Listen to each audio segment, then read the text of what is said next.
깨뜨리는 그 이유를 아는 게 중요한 것 같아요. 죽음이 마지막 말은 아니다. 종교가 지금 딴짓 할 때가 아니라 네. 윤석열, 김건희가 배 두드리고 잘 살면 안 되잖아요. 그게 뭐냐고 물으신다면 하나님께 물으세요.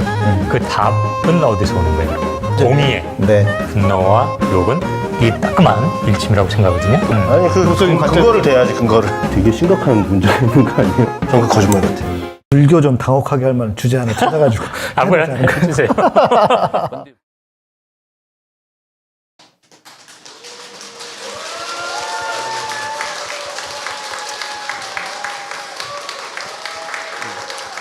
네, 안녕하세요.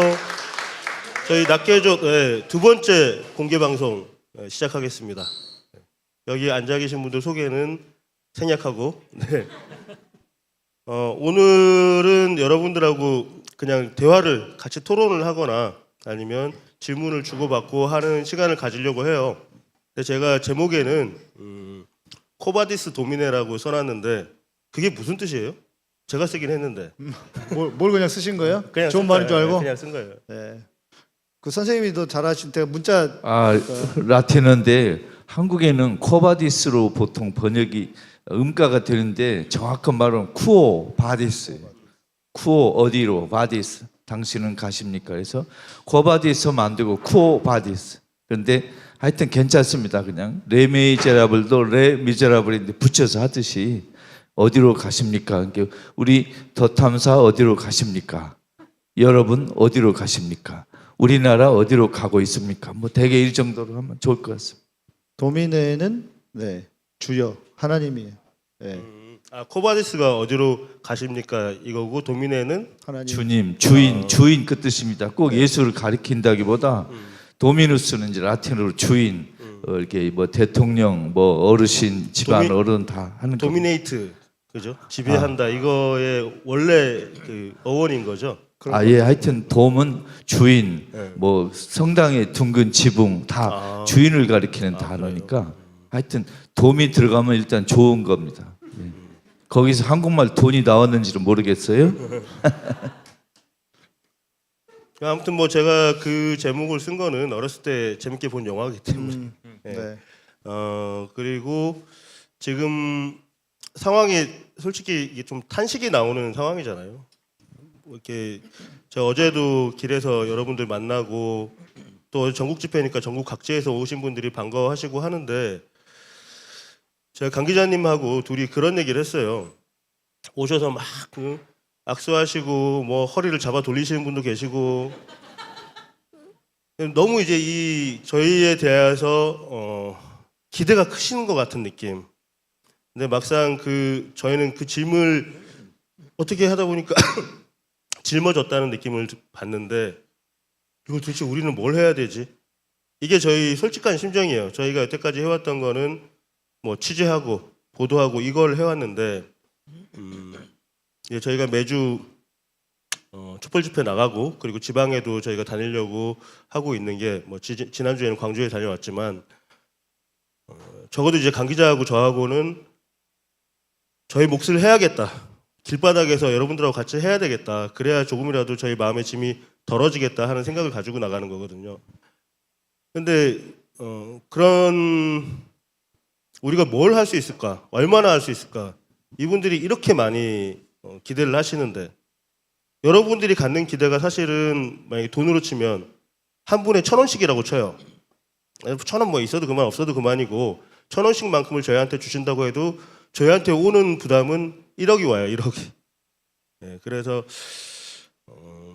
아무튼 뭐 저희가 여러분들 앞에서 뭐 이런 길이 있다. 우리나라 이렇게 될 거다. 윤석열 어떻게 될 거다라고 말씀 못 드리죠, 당연히. 근데 마치 그럴 것처럼 여러분들이 보시는 기대에 우리가 어떻게 부응할 것인가 저희도 고민이 많다. 이 말씀 드리고 싶고 뭐 그런 의미에서 이 나라가 어디로 가는지 그리고 우리가 어디로 가야 하는지 이런 걸 이제 좀 여러 가지 뜻을 담아서 오늘 제목을 코바디스 도미네라고 쿠오바디스 도미네라고 했고 여러분들하고 그런 얘기를 좀 나눠봐도 좋을 것 같아요. 네. 최 감독님이 아직 우리 뽕을 아직 안 맞으셨네. 예. 원래 이렇게 막 해서 뽕 맞으면 이제 막 신나가지고 뭐 대단한 것처럼 생각하거든요. 그러니까 막 출마하고 이러잖아요. 예. 예. 뽕을 아직 안 맞으셨어요. 예. 좀 더 해서 뽕을 좀 매겨야 되나? 예. 우리 최 감독님은 안 될 것 같아. 예. 그쪽하고는 또 멀어가지고. 아니 그리고 제가 보기에는 너무 생각이 많으신 것 같아요.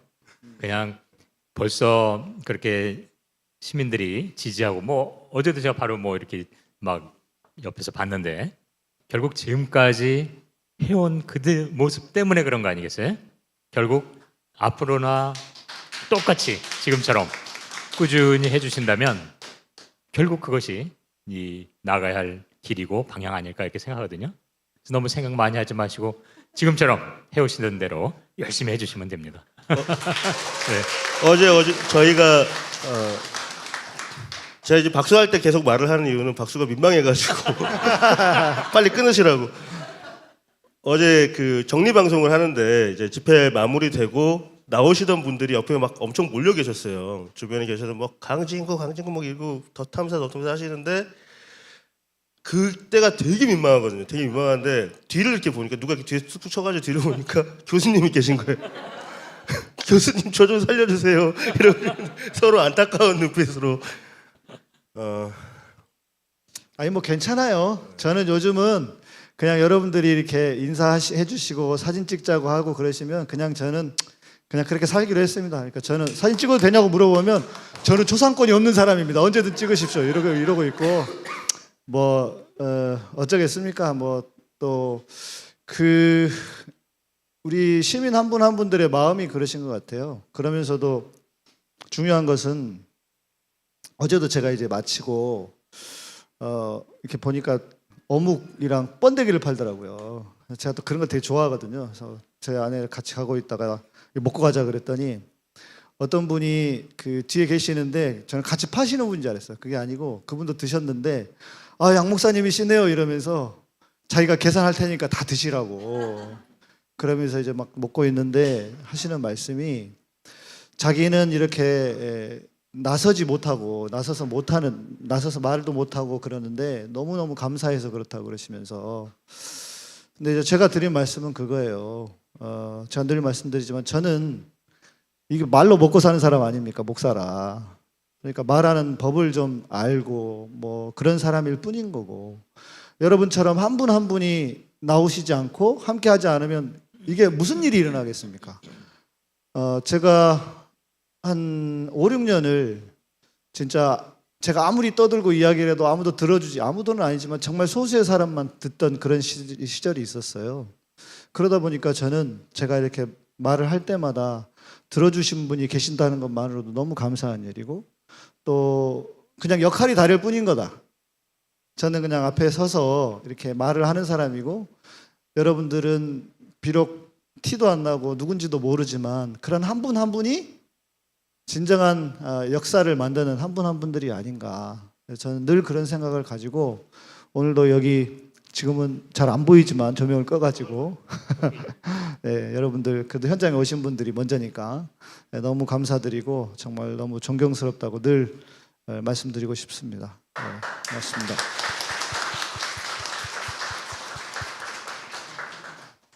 옛날에 그 수단에서 활동하시다가 돌아가신 이태석 신부 아시죠? 그분이 이런 말씀을 했습니다. 지금 예수가 이 세상에 다시 오면 교회 성당보다 학교를 지을 것 같다. 저는 지금 예수가 한국에 오시면 교회 성당 말고 학교도 아니고 더 탐사나 민들레 같은 시민 언론을 만들 것이다. 왜? 한국에 절, 교회, 성당이 없어서 이 나라가 이렇게 됐습니까? 스님, 목사, 신부가 없어서 이렇게 됐습니까? 아니잖아요. 그죠? 그래서 우리가 더 탐사나 민들레 기대하는 건 우리 시민들의 마음이 모아진 거니까 그냥 그 모함이 모아진 걸 더 탐사나 민들레는 대신할 뿐이고 연결할 뿐이니까 우리 모든 시민이 공동 주체잖아요. 그죠? 그러니까 이렇게 우리가 더 탐사에 신뢰하는 건 우리도 함께 한다는 것으로 생각하고 우리 지금 하던 대로만 계속하면 분명히 윤석열은 올해 안에 쫓아낼 수 있을 거라고 믿습니다. 아니 그래도 하나 좀 추가하고 싶은데요. 더 탐사는 이제 하던 대로 하면 되는 거고 후원자나 이 지지자들은 좀 더 더욱 지지를 지금 이제 채널이 뭐 수익도 막 그렇죠. 그래서 이 보시는 분들은 이왕이면 더 힘내라고 많은 지지 또 이 후원 이게 필요한 것 같습니다. 제가 좀 더 솔직히 말씀드린다면 신학자가 거짓말하면 안 되잖아요, 그죠? 교회 성당 절에 되는 헌금 절반 딱 잘라가지고 민들레하고 우리 더 탐사에 주시면 우리가 더 열심히 뛰고, 그죠? 아이, 뭐 절반씩이나 해요. 안 해도 되지. 하여튼 우리 민들레하고 더 탐사 많이 도와주시고 홍보해 주시고 응원해 주실 거죠? 감사합니다. 저희 수익 창출 정지된 기념으로 세 분 그 출연료 안 받으시는 거예요? 아닙니다. 뭐 안 받으시 당연히 뭐 우리는 언제나 좋은 데라면 자원봉사합니다. 아니, 요즘 더 탐사가 좀 어려워졌는지 자꾸 이런 말을 쓸데없이 하시네. 뭐 까짓건 뭐. 코바디스 하니까 생각이 나서요. 우리 최영민 감독님이 어렸을 때 보셨던 그 영화만 말고 실은 김재환 감독이라고 MBC PD 출신 김재환 감독이 만든 영화가 코바디스라는 제목으로 한국 교회를 이렇게 비판하기 위해 만든 영화가 있습니다. 혹시 보셨는지 모르겠는데 거기서 이제 나오는 말 여러분들 다 알고 계시겠지만 기독교가 유럽에서 철학이 되었고 미국으로 건너가서 기업이 되었고 한국으로 와서는 대기업이 되었다. 네, 이제 그게 이제 그 영화에서 비판하는 내용 중에 하나거든요. 페이크 다큐처럼 이렇게 만든 건데 선생님께서 뭐 예배당이나 교회나 절에다 절반만 하라고 해서 제가 그 얘기를 하는 겁니다. 제가 교회 개혁을 부르짖으면서 방송을 해온 게 한 12년, 13년째 되는 것 같습니다. 그런데 아무리 고민을 해봐도요, 못된 교회를 어떻게 할 것인가 방법이 없어요. 교인들이 안 나가야 됩니다. 교인들이 있는 한 목사들이 계속 사기를 칠 것이고 계속 헛소리 해대고 여러분을 이용해 먹기만 할 거예요. 결국 방법은 교회를 안 나가야 돼요. 자, 그런데 그 교회를 떠나는 게 쉽지가 않아요. 어떤 분들에게는 소속감이 되게 중요한 분들이 있기 때문에 이런 분들은 교회를 떠나라고 하는 게 참 쉬운 일이 아니란 말이에요. 전화 오던데 계속. 네? 전화 오던데. 전화 오죠. 네. 이제 인질극처럼 이제 못 나가게 막 인질극을 벌인단 말이에요. 그런데 그래서 그러면 그런 분들에게 한 가지만 더 말씀드렸어요. 뭐냐? 여러분의 헌금이 은행으로 가고 있습니다. 교회가 예배당 건축하고 짓느라고 이자를 내느라고요. 헌금이 그 은행 의자로 절반 이상씩 막 가는 교회들도 있다고요. 그래서 제가 방송하면서 내내 여러분의 헌금이 은행으로 가고 있습니다. 그렇게 이야기를 한 적이 있는데 무슨 말입니까? 그런 못된 교회들, 그리고 지금은 더 명확해지지 않았습니까? 뭐 무당도 괜찮다, 신천지도 괜찮다. 뭐 저것들이 그렇게 말한 것들이 무슨 교회입니까? 교회라고 할 수가 없죠. 그래서 제가 오래전부터 한국교회 하나님이 계시지 않았다, 계시지 않는다 이런 말이 증명이 된 거나 다름없는데, 그런 교회 몸이 나오기 힘드시면 돈이라도 보내지 마시라, 돈이라도 나오시라고. 그래서 우리 선생님 말씀하신 것처럼 더 탐사, 민들레, 또 양이삼 TV 보내시고, 저는 아시겠지만 저는 예배당이 없어요. 저는 온라인으로만 하기 때문에. 그래서 뭐가 좋냐? 들어갈 돈이 없어요. 저 먹고 사는 거 말고는. 그래서 좋은 일 얼마나 많이 하는지 아십니까? 제가 돈 보내는 데가 되게 많아요. 그러니까 저한테 헌금하셔도 돼요. 아니 정말로 작년에 제가 옵티머스 취재하다가 거기에 주요 인물 중에 한 명이 잠적한 사람이 있어요. 전파진흥원에 근무하던 이사인가? 하여튼 저 직책은 지금 정확하게 기억이 안 나는데 최모 씨가 있어. 근데 그 사람을 만나려고 그 사람이 다니는 교회를 찾았어요. 쫙 그 사람 히스토리를 다 찾아가지고, 그러니까 어디 그 목동 쪽에 있는 교회를 한 군데 다니더라고요. 그래서 그게 보여서 갔는데 교회가 엄청 큰 거예요. 커가지고 거기서 우리는 이제 예배당 들어가서 이렇게 찾아보려고 그랬지. 근데 너무 크고 이게 들어가가지고 뭐 우리가 접근할 수 있는 게 없는 거예요. 근데 이제 우리가 처음 본 얼굴이 같다 싶으니까 그 큰 교회에서도 한 분이 저한테 오더니 어떻게 오셨냐, 뭐 하러 오셨냐, 막 쭉 뭐 하러 오셨냐는 아니지, 어떻게 오셨냐고 묻는데 강진구 기자는 절에 좀 가까워요. 근데 저는 교회 밥 좀 먹었잖아요. 그래서 제가 아는 척하면서 제가 사실은 다른 교회 다니고 있는데 여기 전 직장 선배가 여기 교회 다니신다고 해서 우리가 출장 온 김에 우리 지방 사는데 출장 온 김에 그분을 만나려고 왔다 하니까 이제 그분이 작업이 들어가기 시작한 거예요. 그럼 서울에 얼마나 계시는 동안에 우리 교회 나와라 하는데 한 분이 오시더니 그 다음에 전도 담당하시는 또 목사님이 따로 계신가 보더라고요. 있겠죠. 네, 교회는 그분이 다, 또 예. 오셔가지고 커피를 한 잔 먹자 그러더니 한 시간을 붙잡고 얘기를 하는 거야. 그 취재를 못 하는 거예요. 근데 그분들을 팽개치고 나갈 수가 없는 거야. 우리가 한 얘기가 있어가지고. 그러고 난 다음에 돌아왔는데 그 새신자 카드 같은 거 다 적었어요. 네. 전화 오지. 전화가 계속 전화가. 당연히 관리해야죠. 그래서 이거 잘못 빠졌다가는 이렇게 말씀드리면 좀 죄송한데 꼭 다단계 놀러 갔다가 계속 연락 오는 느낌. 딱 그 느낌 받았어요. 네. 저는 근데 지금 우리 양희삼 목사님의 말씀에 전적으로 공감하면서 다만 좀 더 생각해야 될 거는 이 예를 들어서 이제 내 헌금이 뭐 절도 마찬가지예요. 보시금이 뭐 은행으로 가고 개인 호주머니에 들어간다. 이걸 알아야 된다. 참 이건 어떻게 보면은 역시 우리 목사님이라서 굉장히 믿음이 좋으신 것 같습니다. 사실 그분들이 그걸 모르는 게 아니에요. 심지어 목사님의 그 자제분의 개인 뭐 유학비로 쓰인다는 걸 알면서도 그렇게 하는 거거든요. 그렇기 때문에 뭐 일반적으로 우리가 이제 상식이 가지고 이건 이래서 이건 좀 잘못되지 않았냐라고 했을 때 그분들이 그걸 이해하고 거기에 따를 거라는 어떤 생각은 사실 저는 벌써 뭐 몇 년째 뭐 기독교건 뭐 이 조계종단이건 자정운동을 하면서 느낀 것은 이게 우리가 그냥 내가 생각해서 이건 너무 타당하잖아 라고 해서 얘기한다 해서 결코 따라오는 것 같지는 않습니다. 특히 종교라는 게 이제 믿음의 문제잖아요. 그래서 내가 낸 돈이 그냥 그러니까 은행에 가고 개인 호주머니에 들어가고 심지어 도박에 쓰이는 승려들의 도박에 쓰이는 거 알면서도 그렇게 하는 것, 이 지점을 우리가 좀 더 진지하게 생각하고 풀지 않으면 아마 이 국내의 이 종교의 어떤 개혁은 어렵지 않나 이런 생각이 많이 들더라고요. 저는. 이제 예수가 그 당시 유다교의 타락을 보고 어떻게 태도를 취했는가를 보면 우리 시대 그 절 교회 성당에 다니는 분들이 어떻게 할 것인가에 대한 그 좋은 자료를 얻을 수 있을 것 같아요. 예수는 유다교 지배층하고 신학자들하고 자꾸 싸웠어요. 논쟁도 하고. 우리 보통 교회 성당 다니는 분들 율법학자라는 단어를 많이 듣잖아요. 율법학자는 검사, 판사, 변호사처럼 법조인이 아니고 우리말로 말하면 구약 성서학자, 성서학자를 말하는 겁니다. 그래서 신학자로 바꾸에 더 맞아요. 율법학자는 번역은 행복한 바람직한 번역은 아니에요. 그런데 예수는 종교 지배층하고 신학자, 성서학자들하고 논쟁을 했지만 하나님과 성서하고 아주 가까이 살았어요.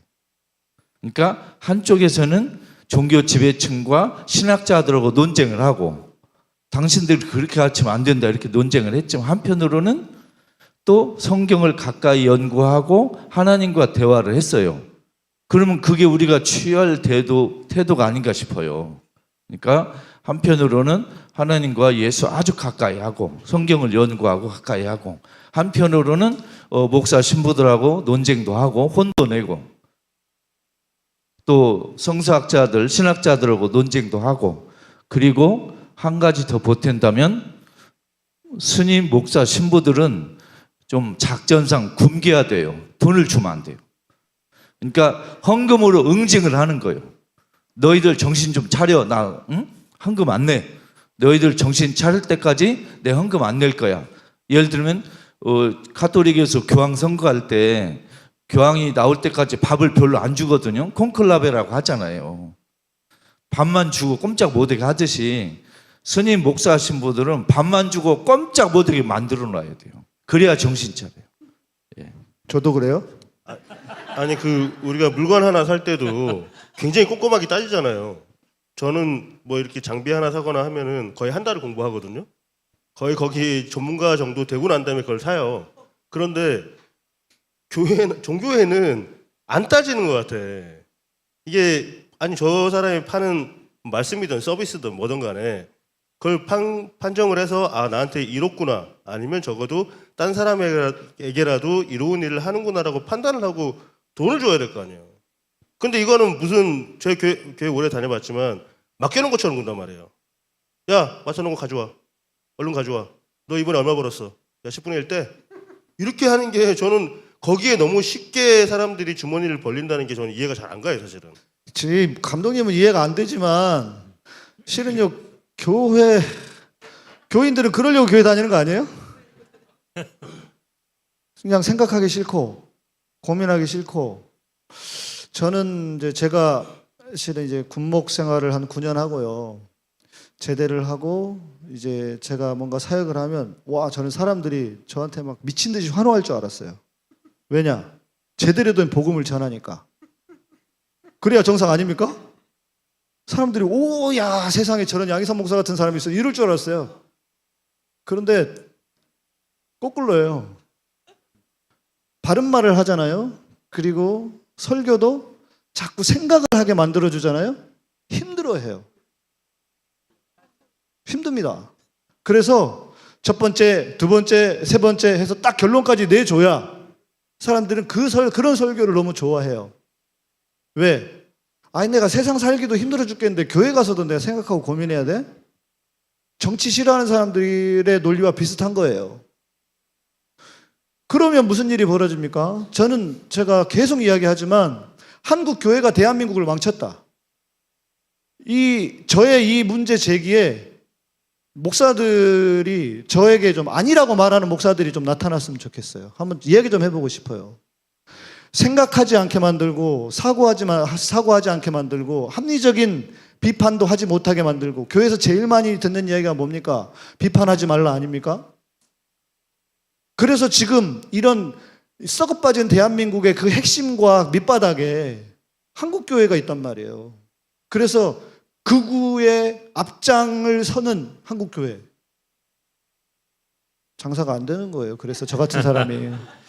근데 저는 지금 이제 이 이야기에서 조금 달리 한번 생각해 볼 필요가 있다고 생각하는 건 우리 사회는 너무 이 지식이 종교에 있어서도 지식이 너무 넘치는 것 같아요. 사실 조금 전에 이제 김우수 소장님께서 말씀해 준 것처럼 예수님도 당시 끊임없이 치열하게 논쟁한 거는 그 당시의 율법학자라든지 종교 지도자들이 있고 일반 분들에게는 어떻게 살아라라는 어떤 삶의 지침이나 삶의 자세를 말해줬거든요. 불교도 마찬가지예요. 부처님도 그 당시 이 출가해서 수행하는 자들에게는 어떻게 하라 뭐 복잡하게 얘기했지만 오히려 이 제가자들에게는 전혀 다른 뭐 그 복잡한 얘기 안 하고 계율도 훨씬 쉽고 사는 그 자세를 계속 요구했습니다. 그런데 이제 점점 이 지식이 막 일반화되다 보니까는 옳은 이야기 이러다 보니까 불교만 해도 이제 이 신도들 모이면 너 불교대학 나왔어? 나 4년제 불교대학 나왔어. 이래가지고 무슨 4년제 공부를 해야만 무슨 제대로 된 신도처럼 되고 신학 기독교인들도 사실 이 예수님의 말씀으로서 우리가 그 신앙을 갖고 살아가는 자세라는 것은 그렇게 복잡한 건 아니잖아요. 그런데 점점 너무 설명하려고 그러면 그 사람들이 머리는 다 이해하고 맞아 그러는데 정작 삶의 변화는 별로 안 오는 것 같아요. 저는 오히려 이게 불교나 기독교나 삶의 변화가 없는 게 가장 큰 문제가 아닐까. 그러면 삶의 변화를 가져오는 것은 이렇게 이게 옳은 얘기야 저게 옳은 얘기를 했어야 되는 게 아니라 정말 그 사람이 어느 한순간 내 삶의 그 평소의 생활 모습을 자기가 되돌아보고 반성하고 이렇게 하면 안 되겠다. 이런 결정적인 순간을 이 불교나 기독교에서는 어떻게 그걸 이끌어낼까? 이게 참 중요한 것 같아요, 저는. 이제 두 분 다 우리 양 목사님, 우 교수님 또 우리 최 감독님 좋은 말씀 하셨는데 저는 목사, 신부, 스님들에게 이런 게 좀 섭섭해요. 뭐냐면 우파 종교인들은 성도를 개돼지로 알아요. 너희들은 내가 능히 속일 수 있고 너희들 정도는 내 연변이면 능히 장악할 수 있다. 이런 기본 태도를 갖고 있어요. 맞아요. 그런데 좌파 종교인도 비슷해요. 뭐냐면 답은 내가 가지고 있으니까 너희는 내가 결정하면 따라만 와. 사실 양쪽 다 성도를 우습게 하는 거예요. 그런데 이제 우리 예수의 그 태도를 보면 항상 대화할 때 그래요. 제가 당신에게 뭘 해주기를 바라십니까? 하고 물어봐요, 이렇게.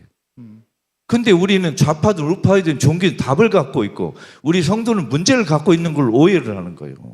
저는 우파, 좌파, 종교인 둘 다 성도들을 평등한 존재로 안 보고 있다는 건 공통이라고 생각하거든요. 그 태도는 바꿔야 된다고 생각해요. 저도 답을 잘 모릅니다. 저도 목사, 스님, 신부지만 잘 모르겠습니다. 여러분은 어떻게 생각하십니까? 그래서 같이 평등한 자세에서 토론하면 좋겠어요. 답을 준다 내가. 여러분 그냥 따라와라. 묻지 말고 비판하지 말고 언급만 대고 내 뒤에만 따라와. 이런 자세는 아주 나쁘다고 생각해요. 그래서 이것이 모든 종교에서 똑같다고 생각하는 거예요. 종교도 그렇고 정치도 그렇죠. 예, 정치도 뭐 제가 양 목사님이랑 둘이 밤에 이제 한 번씩 방송하면서 계속 드리는 말씀이 누구 믿고 정치인 한 명을 믿고 그 사람한테 의탁하지 좀 마라. 어차피 똑같은 사람이고 우리는 내 기준에 안 맞으면 저 사람이 뭐 배신을 했다, 타락을 했다, 초심이 없어졌다 이렇게 말을 하지만 그 사람도 똑같은 사람이고 자기 행복을 추구할 권리가 있는 사람이에요. 자기는 여태까지 이렇게 사는 게 행복했는데 어느 순간부터 그게 바뀐 거야. 그죠? 뭐 그런 사람들 우리 많이 봤잖아요. 그런데 우리가 그 사람들을 뭐 비판은 할 수 있어요. 야, 너 뭐 잘하는 척 하더니 아니네. 결국에 네 사익을 쫓으려고 한 일이었네. 라고 우리가 그냥 조롱할 수 있어. 그런데 그 사람한테 너무 큰 의탁을 했을 때 우리가 뭐가 되냐면 정말 거기를 따라가서 나도 같이 변하는 바보가 되거나 아니면 너무 실망을 해버리는 거예요. 실망을 하고 그 사람 정치인이든 종교인이든 그 사람 한 명 때문에 교회 다니신 분들 중에 그런 분들 계실 거예요. 저 목사님 때문에 나 이 교회 못 다녀.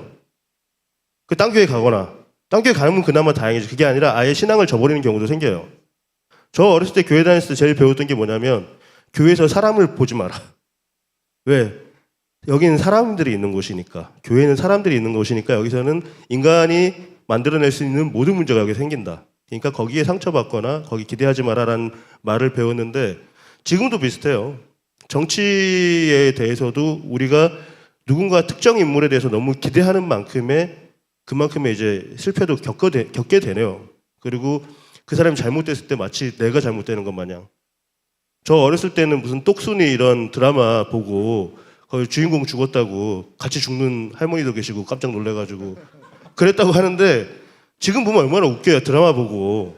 그 가상을 내가 현실로 받아들여 버린 거잖아. 지금도 마찬가지예요. 정치인들, 종교인들은 내 삶을 위해서 존재하는 사람들이지 내가 그 사람들을 위해서 존재하는 게 아니잖아요. 그러니까 저는 그런 생각이 좀 바뀌었으면 하는 좀 욕심은 있어요. 저는 그러고 살고 있고. 근데 제가 지금 그 채팅창을 자꾸 계속 보면서 한 가지 정리를 하나 하고 넘어가야 될 것 같은데 어제 그 촛불 집회 나가시거나 아니면 방송 보신 분들 보셨어요? 거기 어떤 분이 한 분 나오셔가지고 자기가 그 김건희 초등학교 동문인데 2년 선배다. 2년 선배다라고 하시는 분 있죠.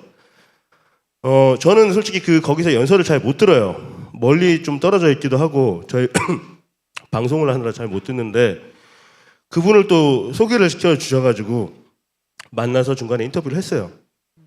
근데 결론적으로는 그분이 말씀하시는 분은 김건희 씨가 아닌 것 같아요. 전혀 아니에요. 저희가 뭐 아시는 분들은 아시겠지만 한 달이 건너서 김건희랑 친척 관계이기 때문에 여기 최 감독님 친척이에요. 두 번 얘기할 필요 없어. 그 얘기 하지 말라고. 근데 괜찮아. 내가 소고기 보내드렸으니까 괜찮아. 전혀 아니고 제가 그분이 막 얘기를 그 뭐 어디 천안 아니고 어디였죠? 아무튼 뭐 청주 그쪽에 있는 무슨 초등학교 오창 초등학교인가 거기 얘기를 하시던데 일단 뭐 그런 사실관계도 제가 아는 거랑 전혀 다르고 저희가 김건희 윤석열에 대해서는 2년 넘게 취재를 해왔잖아요. 그러니까 전혀 다르고 그리고 제가 딱 이거 아니다라고 확신을 한 게 뭐냐면 그분이 김건희가 어렸을 때 그렇게 이뻤대요. 아니네. 확실히 아니네. 그건 확실하네. 이거 확실하네. 아니다. 이거 아니다. 절대 아니다. 그 엄마가 그렇게 이뻤다는 거야. 그래서 이거 아닙니다. 아니야. 속으로는 분명히 아니야. 딱 적어버리고 그분이 다른 거를 알고 계시는 것 같아. 근데 물론 이제 말이 좀 횡설수설하고 그렇긴 하지만 뭔가를 알고 계시다는 느낌은 들어요. 근데 그게 김건희하고 직접 연관이 있거나 그 사람이 김건희일 가능성은 제가 봤을 때는 제로. 예, 전혀 아니에요. 근데 지금 채팅창에 계속 그 얘기가 나오고 뭐 김건희가 네, 네. 10번을 결혼하고 뭐 원래 이씨고가 아닙니다. 예, 그건 저희가 알고 있는 정보랑은 전혀 다르고 예, 그분은 안타깝지만 조금 헷갈리신 것 같아요. 네. 그 감독님이 지금 되게 중요한 말씀을 해주셨는데요. 지금 하신 말씀 정치인들에게도 적용이 되지만 교회나 종교에게도 적용이 되는 것 같아요. 신기하게도 교회는 뭐 이제 다른 절이나 성당도 비슷하겠지만 제가 이제 목사고 교회 안에 있는 사람이니까 목사들이 이상한데 특히 이 대형교회 목사들 중에는 다는 아니지만 대부분 자기애성 인격장애들이 많습니다. 뭐냐면 자기 과시, 자기 자랑. 앞에서는 거기에 아주 그냥 그 특화되어 있는 사람이고 자기애성, 자기를 좋아하고 자기를 사랑하는 그것만 꽂혀 있는 사람이거든요. 그래서 반대로 이제 밑에 있는 부교역자들은 막 조인트 까고, 예. 그리고 막 무시하고. 그런데 그 마음 속에서 그 사람 마음 속에 있는 깊은 마음 속에 있는 내면의 생각은 뭐냐면 자기 자신을 하찮은 존재라고 생각하는 거예요. 나는 쓰레기야. 그러니까 계속 과시하게 되는 거예요. 그런데 신기한 건 뭐냐면 그런 교회가, 그런 목사가 있는 교회가 성장을 합니다. 저 같은 사람은 안 된다니까요. 제가 솔직히 네. 제가 교회를 떠난 후에 고민을 겁나 하면서 왜 내가 교회를 다니지 말아야 되는가에 대한 이유를 막 만들면서 그때 제일 컸던 게 뭐냐면 그러니까 그 개신교 신앙은 근본적으로 잘못됐다. 왜? 착한 놈들은 다 어디 시골짜기 가가지고 이름도 네, 없이 네. 살고 제가 이제 그 학생 때 모셨던 전도사님이 서울로 오셔가지고 목사 안수를 받고 구분다리 쪽에서 개척을 하셨거든요. 네. 그 송파 쪽에. 근데 그분이 몇 년 못 하시고 병으로 돌아가셨어요. 젊은 나이에. 그래서 이건 너무 아니다. 근데 우리가 알고 있는 대형 교회들은 그 목사님들 우리가 알고 있는 뭐 비리라든지 이런 거 뭐 관심 없어도 듣게 되잖아요. 뭐 세습하고 이런 거. 그래서 그럼 이게 잘못된 거 아닌가? 현실에서 저 사람들이 왜 복을 받고 일반인보다도 못한 사람들이 복을 받고 정말 내가 존중할 만한 사람들은 저렇게 힘든데? 하나님 어디 있는 거야? 이 종교가 기본적으로 잘못된 거 아니야? 네. 라는 생각을 했어요. 네. 충분히 그런 생각할 수 있습니다. 그리고 저도 크나큰 고민이기도 했고요. 뭐 제가 목사로 살면서 특히 저는 저희 부모님이 아주 시골 교회에서 한 38년인가 사역을 하셨는데 은퇴하실 때 섬에서 은퇴를 하셨거든요. 제가 막내인데요. 교인이 한 명 있었습니다. 저희 아버지가 은퇴하실 때. 네. 제가 그 은퇴하시는 현장에 제가 강릉에서 그때 군목으로 있을 때였는데 아버지가 진도 조도라고 그 팽목항에서 배 타고 들어가는 그래서 목회를 하셨어요. 그래서 얼마나 이렇게 눈물이 나든지 진짜 막 눈물을 펑펑 흘렸는데 제가 이제 목사가 되겠다고 했던 게 고등학교 2학년 때인가 그랬어요. 1학년 때인가 2학년 때인가. 제가 이제 방송에서도 한번 얘기했지만 제가 목사를 해야 되겠다 했더니 저희 둘째 누님이 이번에도 저희 부모님 기일이어가지고 내려갔다가 보고 왔는데 저희 둘째 누님이 저한테 그 말을 듣는 순간 놀라운 믿음의 고백을 하더라고요. 야, 이 미친놈아, 너가 아버지 고생하는 거 안 보여? 네. 근데 그 순간에 제가 그 생각을 했어요. 걱정 말라고. 나는 다를 거라고. 나는 뜨는 목사가 될 거라고. 난 유명한 목사 될 거야. 그러나 반면에 유명하면서도 동시에 좋은 목사가 될 거야. 훌륭한 목사가 되겠어. 라고 생각을 했었습니다. 그런데 지금 와서 제가 내린 정리한 생각은 두 가지 다 힘들다. 좋은 목사가 되거나 아니면 대형교회 목사가 되거나 둘 중에 하나일 뿐이다. 교회가 커지는 것은 제가 볼 때는 성경적으로 쉽지 않은 것 같아요. 옳지 않은 것 같아요. 우리 김군 선생님이 하실 말씀이 많으실 텐데 그 부분과 아니 관련해서. 뜨는 목사 된 거 아니에요? 주말마다 몰라. 그러면 뭐 다행인데. 주말마다 몇십만 아니, 명 모여 있는데 무대에 제가 서가지고 보니까요. 설교하시는 거잖아. 이렇게 잘 나가는 스님이나 목사님은 다 관종이에요. 그래서 얘기를 들어보면 항상 자기 얘기 많아요. 나는 이랬는데 뭐 어쨌는데 막 이런 얘기가 늘 가면서 자기를 어필하는 사람들이 일종의 관심을 받고 싶어서, 정치인도 마찬가지인데요. 그런 사람들은 이제 어깨 싸움꾼이라고 부르는데, 뭐 이렇게 기자회견하고 뭐 하면 꼭 가운데 쓰려고 막 어깨로 막 밀치고 가운데를 쓰는 사람들이 있어요. 정치인들 다 이제 관종이거든요. 근데 이제 어쨌든 정치나 종교는 그런 어떤 지지자들의 어떤 기반하고 있다 보니까 그건 관종이 잘 나갑니다. 그런데 이제 관종도 다 나쁜 건 아니에요. 그건 하나의 능력이죠. 근데 그것을 어떻게 잘 풀어가느냐가 이게 중요한데, 관종이 아닌 목사님이나 스님들은 별로 이렇게 잘 나가지 못합니다. 제가 보니까. 그러니까 이제 정말 성실하게 그냥 이제 이렇게 하시는 분들이고, 그러나 그런 분들만 있는 게 아니라 사실 관종이 필요하거든요. 어쨌든 대중을 좀 잘 이끌어가려면. 그럴 때 이제 그런 관종의 능력이 있으면서도 항상 자기 성찰을 해서 이 바르게 나갈 수 있는 분, 이런 분들이 제가 보기에는 잘 나가는, 제대로 되면서 잘 나가는 목사이자 스님이 아닌가, 저는 이렇게 생각합니다. 지금 댓글에 대중 연설하듯이 설교를 하면 잘 될 텐데 이렇게. 그런데요, 제가 교회를 온라인으로 하고 있잖아요. 그리고 설교할 때는 그렇게 소리 지를 이유가 별로 없어요. 그리고 무엇보다 결정적인 거, 혼자 카메라 보고 설교하는데 막 소리 지르는 미친놈 같잖아요. 좀 이상해, 어색해. 그냥 살살 중요한 얘기 하는 거죠 뭐. 예. 안 돼도 됩니다. 저는 괜찮습니다. 근데 저는 우리 목사 신부 스님들이 그 성도들 신도들을 많이 확보하고 늘리려는 욕심이 너무 많은 것 같아요. 제가 연구한 바에 따르면 예수는 평생 한 100여 명이나 전교했을까요? 얼마 못했어요. 바울 뭐 30년 정도 이렇게 예수를 사람들에게 전한 것 같은데, 아무리 많이 봐도 1000명 이상 못했어요. 여러 군데 합쳐도. 그런데 우리 한국의 목사님들은 너무 욕심이 많아요. 내 생전에 뭐 몇천 명 하겠다. 전부 이거 욕심이 많은 거예요. 아니, 당신이 그래도 예수 바울보다 뛰어난 사람 아니잖아요. 근데 왜 이렇게 욕심이 많죠? 너무 욕심이 많아요. 그 욕심의 바탕에는 뭐가 있냐면, 제 생각에는 우리 나라나 기업이나 우리 개인 가정은 수입에 따라 지출을 정하죠. 그죠? 번 수입에 따라 지출을 정하는데, 종교단체는 수입을 미리 정해놔요. 그리고 그걸 걷어요.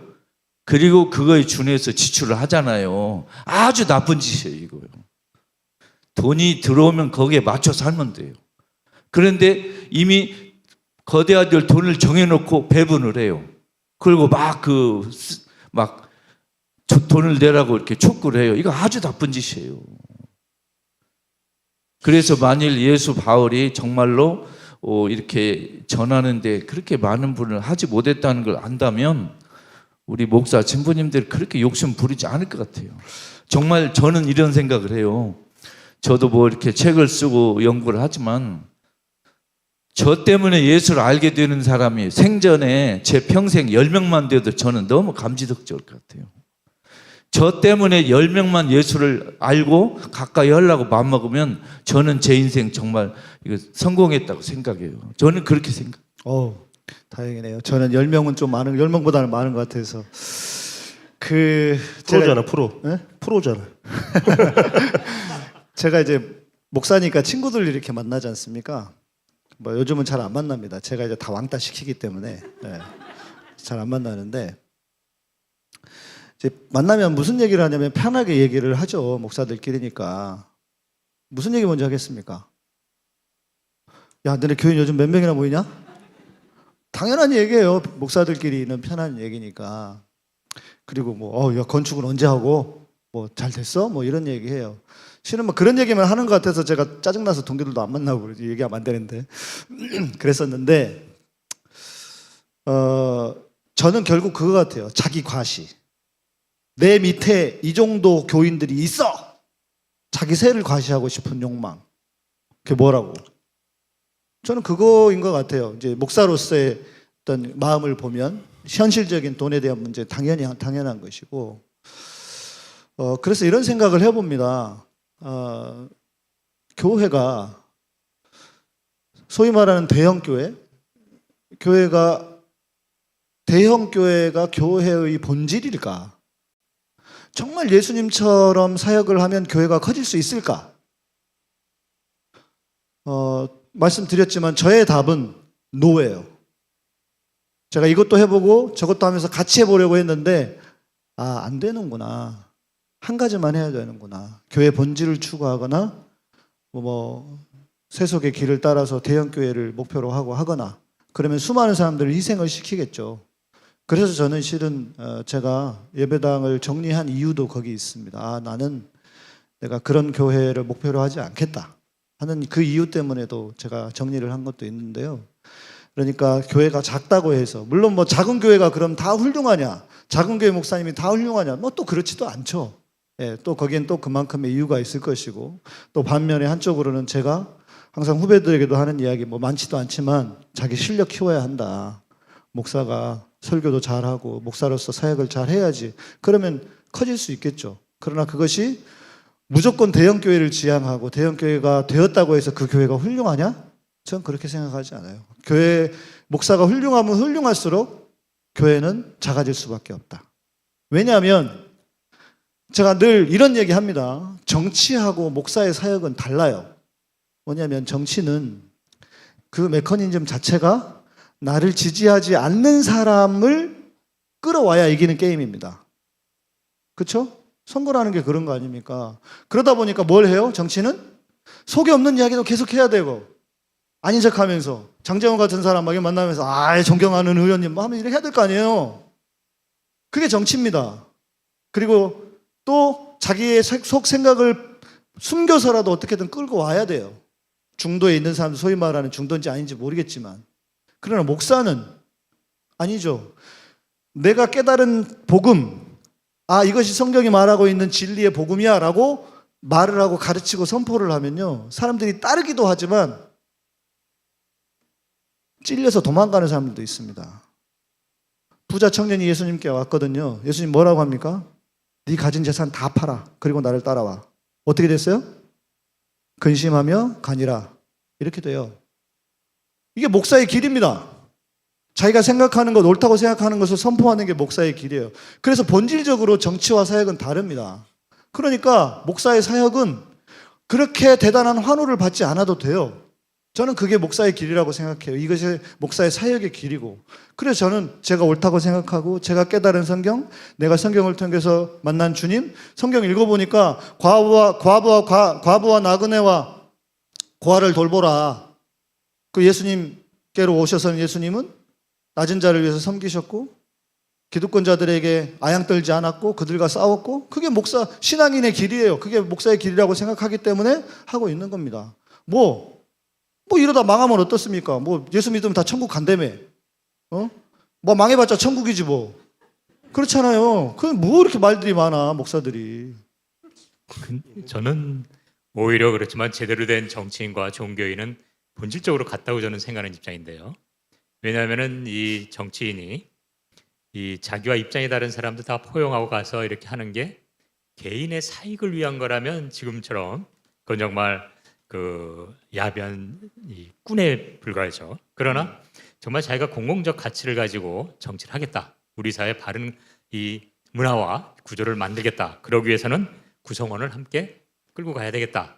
이래서 그렇게 맞춰간다는 것과 다시 말하면 예수님도 잃어버린 한 마리의 양이 있는 것처럼 비록 내 말을 안 듣고 막 딴짓하고 정반대 얘기를 해도 끝까지 그들을 함께 품어야 되는 그게 진정한 어떤 종교의 전 자세라고 생각하거든요. 그것까지 제가 아직 안 돼. 예.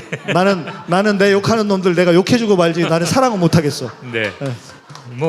저는 그런 각자 어떤 선택이라고 합니다만 저는 거꾸로 말하면은 이 다양성에 대한 심지어 윤석열이나 저런 국힘당 저런 이상한 또 그 천공부류 이거 엄격하게 질타를 하되 그 자들을 어떻게 회개시켜서 끌고 갈 거냐 그냥 짓밟고 없애기보다는 이런 자세로 갈 때 그것이 종교인이건 정치인이건 저는 오히려 제대로 된 어떤 가치를 우리 사회에 구현할 수 있다고 생각합니다.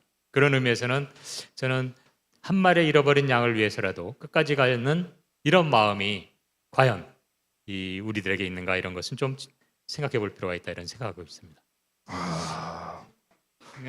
아닙니다. 사람이 안 된다고 하는 건 마치 우리가 부처님과 예수님의 삶을 따라가고자 하는 마음이 있다면 되고 안 되고가 아니라 그것을 위해서 끊임없이 우리는 과정을 가야 되는 거라고 저는 생각하고 있고요. 성불하십시오. 아멘. 어제 그 천주교 함세영 신부님 그 북콘서트가 있었어요. 교보문고 23층에서 오후 2시에 있었는데 거기 우리 존경하는 김영 교수님하고 이제 같이 갔었는데 그때 이재명 민주당 대표가 오셨어요. 근데 마이크를 주니까 이분이 뭐라고 했냐면 제가 다 기억은 못 하는데 그 이재명 대표 한마디가 제 가슴을 후볐어요. 지금 우리 국민들이 겪는 고통이 이재명 대표 본인이 잘못해서 그런 것 같다 해서 마음이 무겁다 그러시더라고요. 제가 그 말을 듣고 이분은 진짜 종교인의 마음을 갖고 있구나. 당신이 잘못해서 고통당하는 게 아니고 민주당 수박놈들, 이찍놈들 요것들 때문에 우리 고통당하는 거잖아요. 그런데 당신 잘못으로 느끼고 있는 거예요. 그냥 인사치레가 아니고 참 이 양반은 훌륭한 분이구나.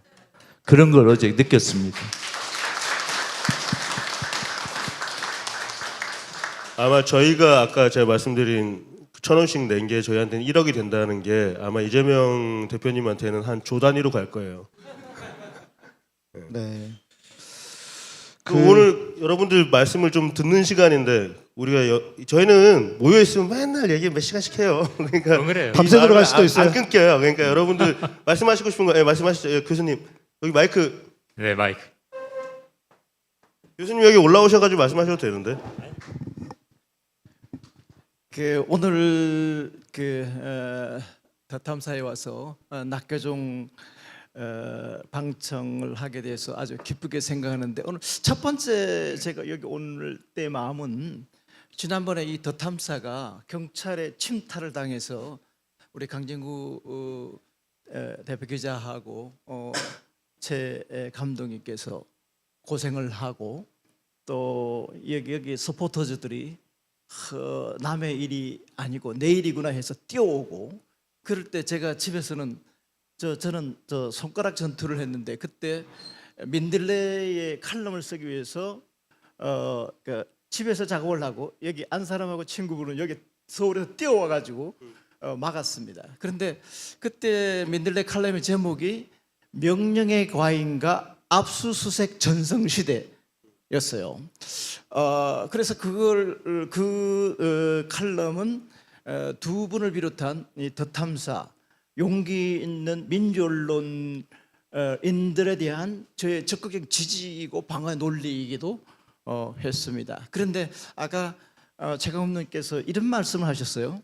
지금 이제 어제 그 촛불 행동에 보니까 많은 분들이 그 환호를 하는 게 굉장히 부담스럽고 그런데 우리 최 감독이 하는 말이 우리 이 시대는 영웅을 필요하는 시대가 아니고 우리를 영웅으로 만들지 말고 같이 짐을 지자 그런 말을 하는데 굉장히 공감했습니다.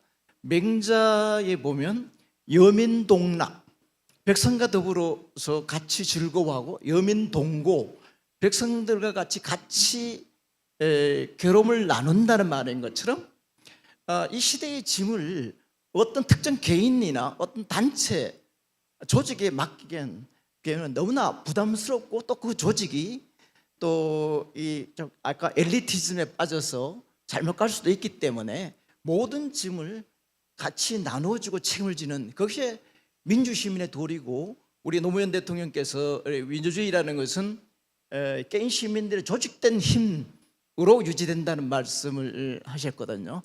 그래서 각자가 우리가 주인이고 아까 우리 김근수 소장님께서도 우리 좌파든 우파든 지금 뭔가를 잘 가르치려고 한다. 진보 진영에도 그렇고 또 보수 진영에도 저희들 이렇게 윤석열이가 같이 그런 덜 떨어진 놈이 맨날 지가 똑똑한 것처럼 뭐 헛소리를 맨날 하고 있잖아요. 국민들이 저희들 꼭대기에 있는데 이 대통령의 제일 바닥에 있는 놈이 이 똑똑한 국민들에게 뭔가를 해야 된다고 그러고 뭘 참 기가 막혀 죽을 지경입니다. 사실은 우리 민주주의 시대는 인간이 불완전하다는 인간학적 교수님. 기초. 교수님 올라오시죠. 의자를 드릴게요. 아니. 화면을 보여달라는 얘기가 가운데 있어요. 예, 저 앉으세요. 예. 이렇게 민주주의는 인간이 불완전하다는 인간학적 기초 위에서 민주주의가 있습니다.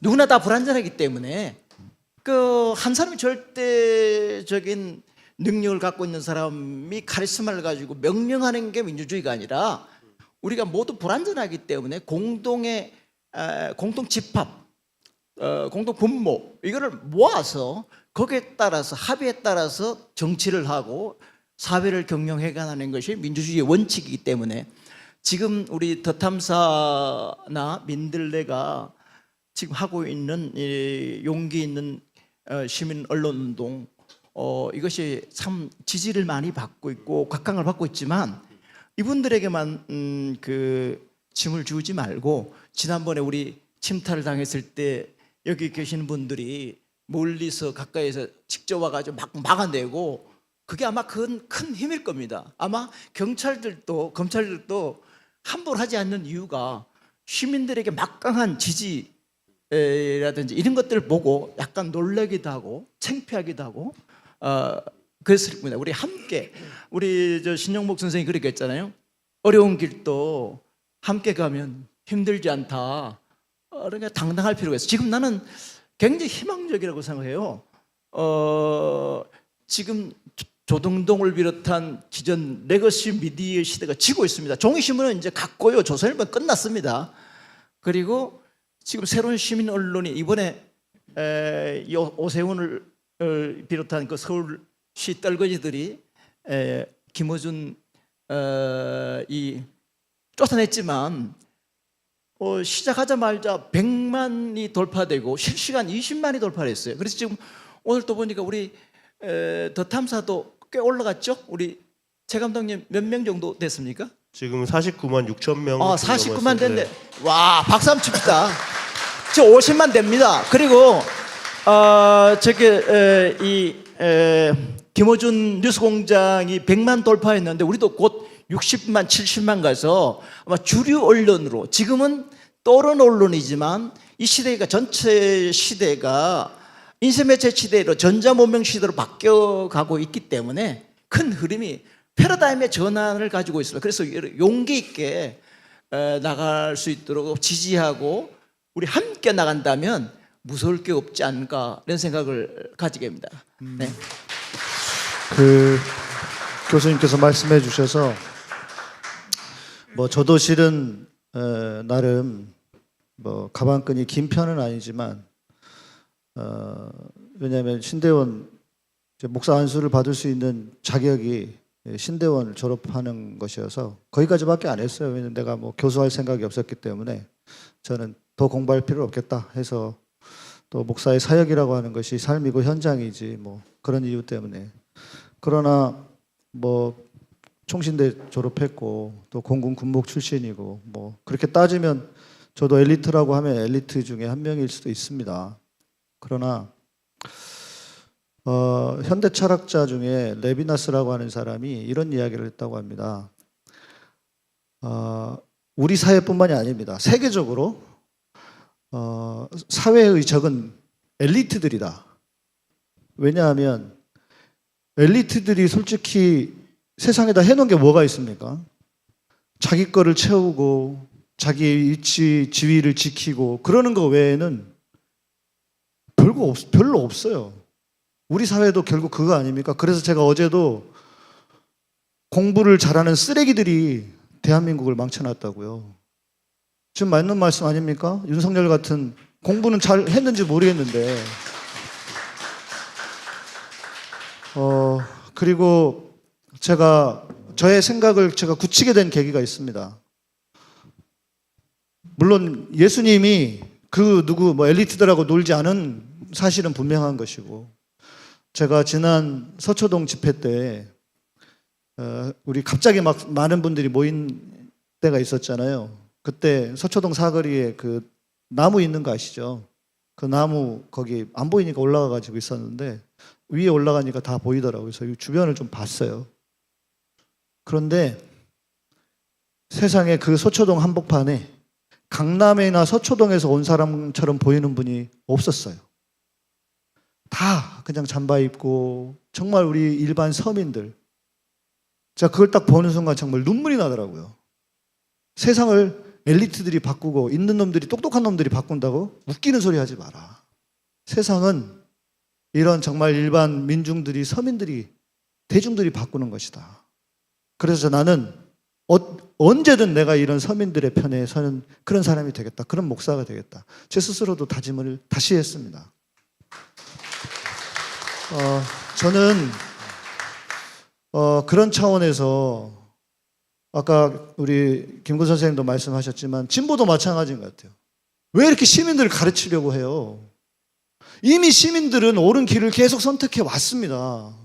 그러면 오히려 그 뜻을 받들면 되는 것이지 자꾸 뭘 가르치려고 하고, 저는 그거 아닌 것 같아요. 제가 연설을 하면 많은 시민들이 좋아해 주시는 이유 중에 하나는 저는 다른 데 있다고 생각하지 않아요. 뭐 여러 가지 이유가 있겠지만 제가 막 말도 좀 함부로 하고 그렇게 해서 그런 거 시원시원하게 해서 그런 것도 있겠지만 저는 그냥 여러분들과 같은 마음이에요.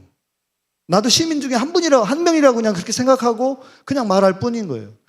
그래서 우리의 시대가 이제 엘리트 시대가 끝나고 이런 그냥 시민들의 시대, 이 시대로 지금 옮아가고 있는 겁니다. 그러면 그때 중요한 게 뭐냐면 노무현 대통령이 말씀하신 깨어있는 시민들의 조직된 힘이에요. 연대하는 겁니다. 어떤 분들은 행동이 빠른 분들이 있어요. 그런데 어떤 분들은 행동이 좀 더딘 분들도 있습니다. 그러니까 우리가 답답하잖아요. 왜 이렇게 좀 많이 나와야 되는데 안 나오고 더딘 분들도 있거든요. 그러나 분명한 건 그분들도 우리가 아우러서 그분들까지 움직이게 되는 때가 저는 윤석열이 내려오는 때라고 봅니다. 우리 초심님이 항상 그 얘기 하시거든요. 제가 이제 팟캐스트 시절부터 3% 목사입니다. 왜 3%냐? 3%가 되게 중요해요. 바닷물이 썩지 않게 하는 염도도 3%고요. 그리고 초대교회 때, 그 로마 시대 때 기독교를 공인하기 전에 거기에 숨겨져 있던 크리스찬들의 숫자가 3%, 4%였다고 합니다. 그 사람들이 세상을 바꾼 거예요. 결국 3%다. 우리 국민들의 3%만 나와도, 길거리로 나와도 정권은 내려올 수밖에 없다. 그게 일반적인 통계라고도 합니다. 150만 명만 나와도 되는 거예요. 한 번에. 우리 한 번 딱 모이면. 그 3%만 있으면. 그 연대의 힘입니다.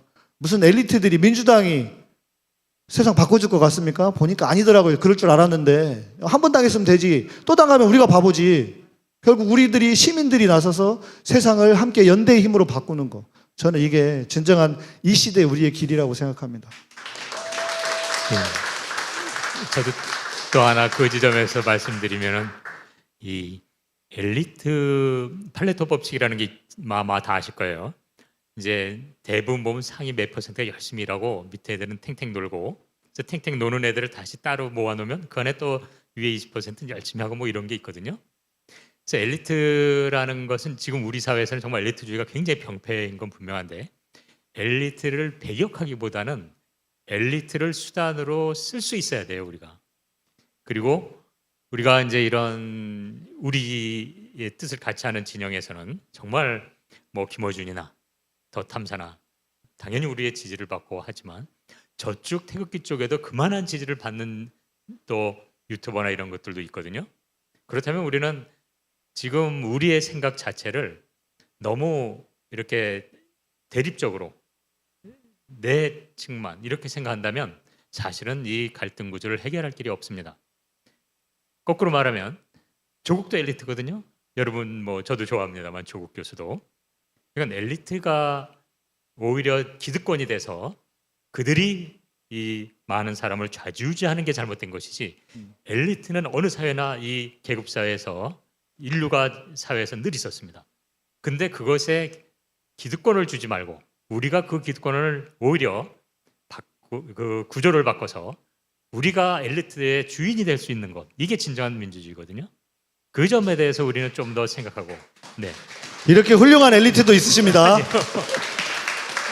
그리고 그런 의미에서는 이 태극기 부대에 대해서도 우리는 좀 더 시선을 줘야 됩니다. 우리만 오라 당연히 옳죠. 저도 그러니까 이 자리에 있고 늘 함께 합니다만 나와 다르더라도 저기도 그쪽에도 자기 확신 속에 나와 똑같이 자기 확신 속에 그만한 유튜버와 그만한 지지 세력이 있다는 것을 잊어서는 안 될 것 같아요.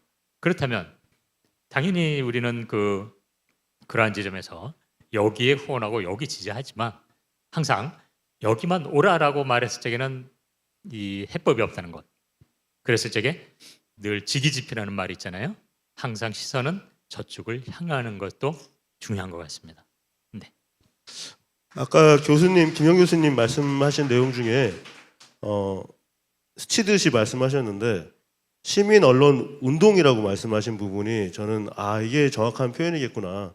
저희가 이제 시민 언론 덧탐사, 시민 언론 민들레도 있고 RTV도 있고 이렇게 있는데, 그러니까 이게 하나의 운동이라고 저는 규정하는 게 맞는 것 같아요.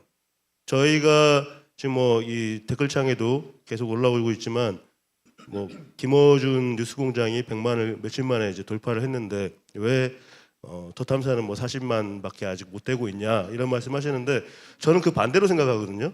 거기는 시청자가 100만인 거고 저희는 시민 기자가 50만이 이제 4,000명 남은 거예요.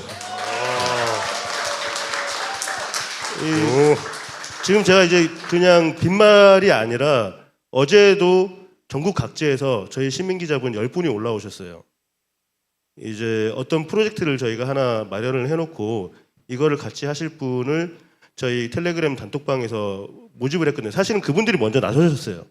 나섰는데 그러면 이분들 따로 방을 하나 만들어서 우리가 이거에 대해서 좀 취재를 해보자라고 했는데 멀린 여수에서 오신 분, 춘천에서 오신 분, 서울 각지에서 오시고 이런 분들이 다 어제 모이셨어요. 어젠가? 그제구나. 네, 그제네요. 그제 모이셔가지고 자기네들이 취재했던 자료를 다 공유를 하고 의논을 하고 이 다음 방향에 대해서 어떻게 할 건지에 대해서 1박 2일 동안 의논을 하고 가셨어요. 그분들이 이제 우리가 그렇잖아요. 항상 제가 집회 나가면 항상 많이 듣는 말이 주는 거 받아먹지 마라. 아무나 만나지 마라. 이런 얘기를 되게 많이 하시거든요. 우려하시는 말씀들을 하시는데 제가 농담 삼아서 그분들한테 주민등록 등본 떼우세요 그랬더니 다 떼왔더라고요. 제출을 하시려고 그러길래 저는 그거 받을 이유가 없고 그냥 농담한 건데 이거 떼서 오실 정도면 충분히 믿음직한 분들이라고 보이고 그리고 이미 조금 기간을 두고 저희가 그 안에 대화하고 서로에 대해서 소개하는 시간도 있었고 근데 이분들은 이제 물론 현장에 아직은 투입은 안 되지만 본인들이 집에서 하실 수 있는 직장에서 하실 수 있는 그런 조사들을 하세요. 분석도 같이 하시고 이 프로젝트는 이렇게 하시고 그리고 다른 프로젝트에도 그만한 분들이 모이시고 그러면 저희가 굉장히 잘하는 것처럼 보이는 능력들을 여러분도 같이 갖게 되시는 거예요. 저희가 저번에 그 대통령 관저 그 수의 계약하는 거 그거 취재할 때 저희가 알게 된 거는 그 중에 한 명이 가짜 사업자를 만들어서 판매하는 사람, 건축업 사업자를 법인을 만들어서 법인 판매를 하는 사람이 있고 그 법인 중에 하나가 그 수의 계약을 따낸 2주 만에 따낸 그러니까 법인을 사들이고 바로 2주 만에 그 대통령 그 관저 공사를 따낸 거예요. 그러니까 그거를 그 판매하는 업자 거를 찾았는데 저희가 찾아낸 건 32개인가를 찾았어요. 근데 그 다음 날은 한 50개가 들어와요. 그러니까 시민분들이 찾아서 보내요, 저한테. 그리고 마지막에 아마 이분은 관공서에 계시는 분 같은데 한 400개를 보내셨어요. 그거 우리가 못 뒤지거든요, 그렇게. 그리고 각 지역, 뭐 일산해서 막 각 지역마다 그 유령 법인들이 있는데 저희가 가니까 제가 갔던 데가 일산, 그 다음에 서울하고 뭐 이렇게 몇 군데 강 기자님하고 둘이 돌아다녔는데 여기 왜 사람들이 아침부터 이렇게 많이 오는 거야 그러는 거예요. 뭐 동네 아주머님부터 시작해가지고 다 와서 확인하고 왔대요. 그러니까 저희가 뒷북을 치더라고요. 그거를 본인들이 취재를 해서 저희한테 알려주시고 이런 걸 보면서 이게 정말로 시민사회가 앞으로 그러니까 우리가 그 주말마다 나가서 거리에서 집회하는 것도 하나의 모습이지만 이게 좀 더 진일보된 시민사회 운동이 될 수도 있겠다 하는 확신이 들었거든요. 그래서 그러니까 아무튼 여기 계시는 분들은 다 하실 수 있는 일이에요. 사실 저도 2년 전만 해도 그냥 영상 찍고 사진 찍고 하던 작가였지 이런 취재 활동을 하던 사람이 아니었거든요. 근데 지금은 저도 그래도 조금 해요. 그러니까 지금 잘하더만. 그래서 그러니까 누구나 할 수 있는 일이야 사실은. 이게 어려운 게 아닌데 이게 어떻게 하는지 몰랐구나 하는 생각을 저는 되게 많이 해요. 그래서 저는 여러분들하고 더 연대를 하고 싶고 좀 있으면 이제 뭐 50만 명이 되겠지만 아까 저는 그 교회 얘기할 때 너희 신도 몇 명이야, 너희 몇 명 와 하는 얘기랑 사실 저희가 그 유튜브를 하면서 너희 구독자 몇 명이야 별로 안 다르게 들려요 사실은. 그게 큰 의미가 있나? 별 의미 없어요 사실은. 근데 이제 뭐 우리가 조선일보가 그 발행부수 뻥튀기 하듯이 그 짓을 사실은 그 보수 쪽의 유튜버들은 많이 해요. 그것도 저희가 지금 취재를 하고 있어요. 하여튼 그런 것들이 있는데 근데 그걸로 세과시하는 거잖아요 사실은. 나 이만큼 영향력 있어. 내가 방송하면 몇 명은 들어. 이제 이런 것들이 당장은 효율적으로 보이지만 우리가 추구하고자 하는 그 민주적인 사회에서는 이게 과연 맞는 얘기인가? 각자가 여기도 이제 유튜버 분들 많이 와 계시지만 다 언론의 역할을 하고 계시는 거잖아요. 그래서 뭐 하여튼 저는 그런 복잡한 생각들을 하고 살아요. 그 우희정 교수님께서 말씀 주신 저쪽 태극기 부대들 설득이라면 설득이고 어떻게 우리가 어떤 태도를 가져야 할 것인가에 대한 고민을 저도 합니다. 목사인데 안 그러겠어요? 제가 뭐 조욕하는 놈들 뭐 내가 미워하지는 않아요. 저는 오늘도 어제 그 기사 때문인지 제가 요즘 뭔 말만 하면은 제 페북을 보고 기사를 쓰는 사람이 생겼어요. 그래가지고 너무 기사도 꼼꼼히 잘 써줘. 예. 근데 이제 가끔씩 팩트도 틀리고 제가 서초동에서 집회를 했다 그래. 예. 그리고 근데 이제 그거는 왜 그러냐면은 저한테 댓글 테러 당하라고 쓰는 거 기사거든요. 잘 써주는 그렇게 저를 칭찬해서 쓰는 기사가 아니에요. 그래서 오늘 아침에 아니나 다를까 페이스북에 갑자기 막 이상한 놈들이 막 왔어요.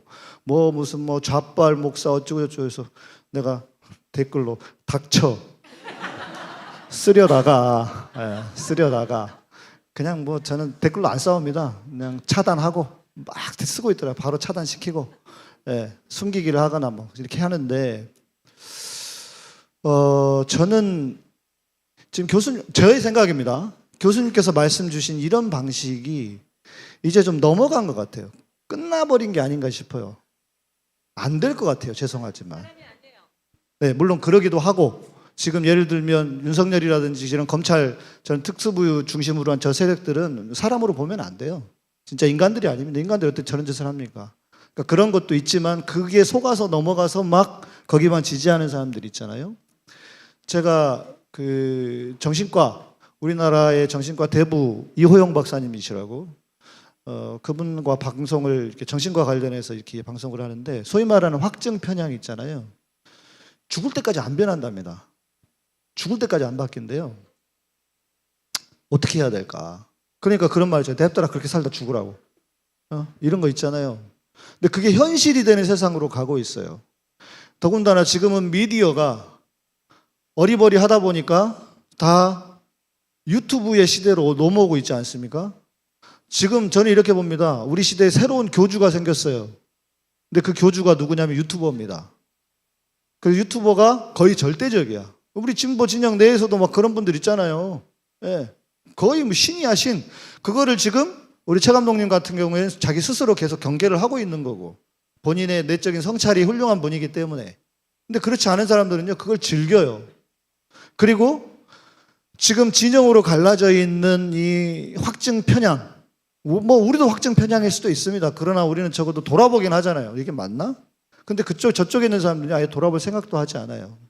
그러다 보니까 이게 과연 설득할 수 있을까? 저는 쉽지 않다고 봅니다. 이 확증 편향이 바뀌지 않기 때문에. 그래서 결국 저는 이런 생각이에요. 우리가 최대한 중간에 있는 사람들, 애매하게 있는 사람들을 많이 끌어와서 민주주의는 다수결이잖아요. 0.7%로 졌잖아요, 우리가. 그럼 다음 판에 0.5%라도 이기면 되잖아요. 저는 그거밖에 답이 없지 않나? 저의 생각이. 그렇죠. 근데 이제 그 양 목사님도 다행히 꿈을 깨고 있어서 다행인데요. 저는 설득하라고 말한 적이 전혀 없습니다. 저쪽이 우리를 설득한다 우리가 설득 당하겠어요? 그렇죠. 그거는 뭐 확증 편향을 굳이 안 가더라도 저쪽 팀은 저쪽을 믿는 거고 우리는 우리를 믿는 거고 또 저쪽은 자기 성찰이 없을까요? 저쪽도 자기 성찰합니다. 다만 기준이 다른 거예요. 우리는 사회적 공공적 가치를 가지고 성찰한다면 저들은 성장 논리나 어떤 개발의 기준점으로 자신들을 성찰하는 거죠. 그렇기 때문에 야 쟤네들은 말도 안 돼 이렇게 우리를 보고 그러는 거고 그런 면에서 저는 저들은 성찰이 없다든지 이렇게 생각하는 것은 좀 위험하다고 생각하고요. 그들을 설득하려고 하지 말고 어떻게 하면 함께 갈 수뿐이 없는가. 왜냐하면 우리가 하는 얘기는 옳은 얘기라고 생각하잖아요. 저쪽은 저쪽이 옳은 얘기라고 생각하는 거예요. 그렇다면 현장에서 현실에서는 그러면 이걸 어떻게 풀어갈 건가는 맞는 이야기입니다. 옳은 이야기 하기는 쉬워요. 내가 믿는 거 막 얘기하면 되고 저쪽 자기 맞는 얘기하면 되고 그러나 우리 사회의 구성원이 이쪽만 있는 게 아니고 저쪽만 있는 게 아니고 또 설득당할 것도 아니라면 어떻게 함께 갈 수 있는 맞는 이야기를 만들어낼 것인가 이게 제일 중요한 거라고 생각해요. 그것은 결국 우리가 이 어떤 뭐 옳은 얘기를 계속 반복한다 해서 저쪽이 뭐 우리 쪽으로 온다든지 혹은 저쪽이 자기 얘기를 막 한다 해서 우리가 가지는 않나요 절대. 그러나 분명히 엄연히 우리 사회는 이런 입장이 다른 사람들이 있고 그리고 이제 사실은 더 뭐 거기까지 얘기 나갈 필요는 없겠습니다만 사실은 그 밑바닥에는 남북 분단이 있죠. 이 분단 상황이 이러한 양측의 이런 갈등 구조를 더 심화시키고 공고히 하고 있거든요. 그런 의미에서 저는 오히려 이 상대방을 설득한다는 것은 저는 뭐 불가능하다고 보지만 최소한 한반도의 평화와 이러한 남북의 공존이라는 지점에서 끊임없이 우리가 행동하고 노력하는 것이 장기적으로는 저렇게 극단적으로 그냥 나만 잘 살면 돼, 뭐 북이야 어떻게 되건 뭐 등등 이런 식의 이 문제의 갈등을 풀어가는 장기적인 방법이 아닐까 뭐 한편 그렇게 생각하고 있고요. 그런 의미에서 좀 맞는 얘기를 우리 좀 풀어가면 좋을 것 같습니다. 아니 목사를 하셨어야 돼 교수님. 저 스님도 할까 할 거, 목사가 할까도 할 생각했었습니다. 오늘 저 뭐처럼 이렇게 청중들하고 같이 열린 대화를 하게 돼서 저도 제 생각을 조금만 말씀드리겠습니다. 그 얼마 전에 김동춘 사회학자하고 그 대화를 하고 그분이 쓴 반공자유주의에 대한 서평을 내가 쓴 적이 있고요. 고통에 응답하지 않는 정치라는 책을 얼마 전에 냈는데 그 책을 읽고 지금 토론을 좀 하고 있습니다. 그런데 그 김동춘 교수가 이런 말을 해요. 지금 이제 브라질의 룰라 대통령이 대통령 당선되고 노동자들에게 강력한 지지를 받으면서 대통령 되었지만 얼마 전에 그 지난 전 대통령이 추종하는 세력들이 그 의회당을 막 부수고 이런 난동을 벌였지 않습니까? 그다음에 그 트럼프가 지난번에 대선에 패배하고 난 뒤 의사당을 공격을 했지 않습니까? 지금 극우 세력들이 이 미국이든지 브라질이든지 우리나라에도 있는 것 같습니다. 그런데 이제 김동준 교수가 이 극우 세력들을 어떻게 하면 좀 줄여가지고 지금 한 30% 정도 되는 것 같은데 좀 줄여서 25% 한 20% 정도까지 줄이는 게 자기가 목표다 이런 얘기를 하면서 이 목표를 달성하기 위해서는 아까 얘기지만 이 그 오희정 교수님이 염려하는 그 설득이 안 되더라도 정확한 정보를 전달하는 게 중요하다. 정확한 정보를 중요하는 것은 교육에 있어서도 학교 교육에서도 이제 이 이조 장관 되고 난 뒤에 5.18들 빼고 또 이렇게 4.3이라든지 뭐 이런 것들 전부 다 빼고 민주주의란 말도 못 쓰고 자유민주주의 말하자면 윤석열이 말하는 노동자들을 탄압할 수 있는 자유를 강조하는 자유민주주의를 그런데 파시즘이고 사실은 국가보안법을 부활하겠다는 얘기인데 그런 것들을 이제 강조하고 있다는 거예요. 교육도 중요하고 그 다음에 언론은 뭐 원래 민주시민 언론을 통해서 우리들이 정확한 정보를 전달함으로써 그 중도층에 있는 부정확한 정보를 갖고 있는 분들에게도 필요하고 그 다음에 일반 시민들의 경우는 조합운동, 독서운동 그 주부들이 함께하는 독서클럽 서클 각 지역의 풀뿌리 민주주의, 조합운동이 굉장히 중요하다.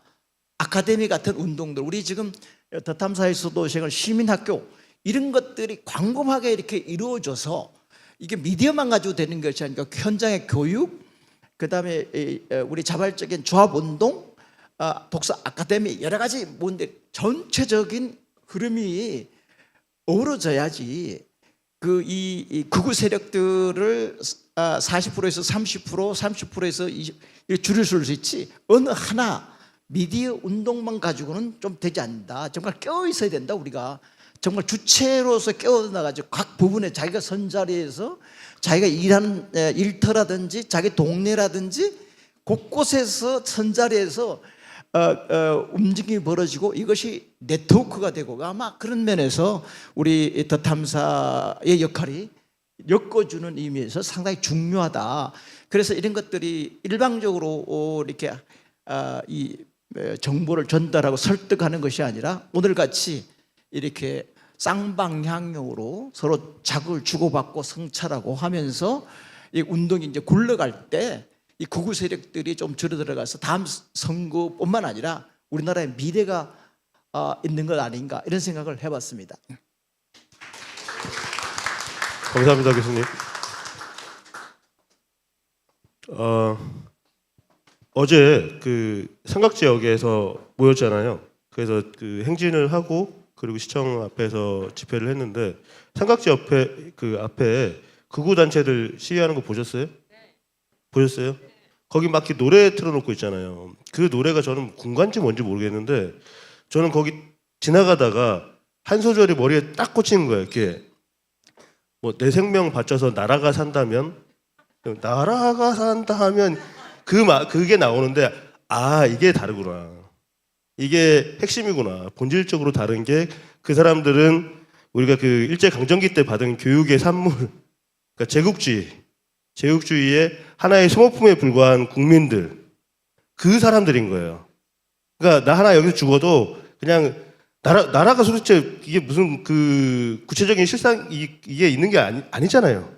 구체화되어 있는 게 아니라 우리가 하나의 이제 그 상징적 개념으로 우리가 칭송하는 건데 그 예전에 노무현 대통령 그 일택에 나왔던 변호인 그 영화에도 보면은 누가 국민이고 누가 나라고 이런 얘기 하는 것처럼 근데 그분들한테는 나 따위는 하찮은 목숨이지만 내가 나라를 위해서 이 생명을 바친다면 나는 귀하게 되는 거야.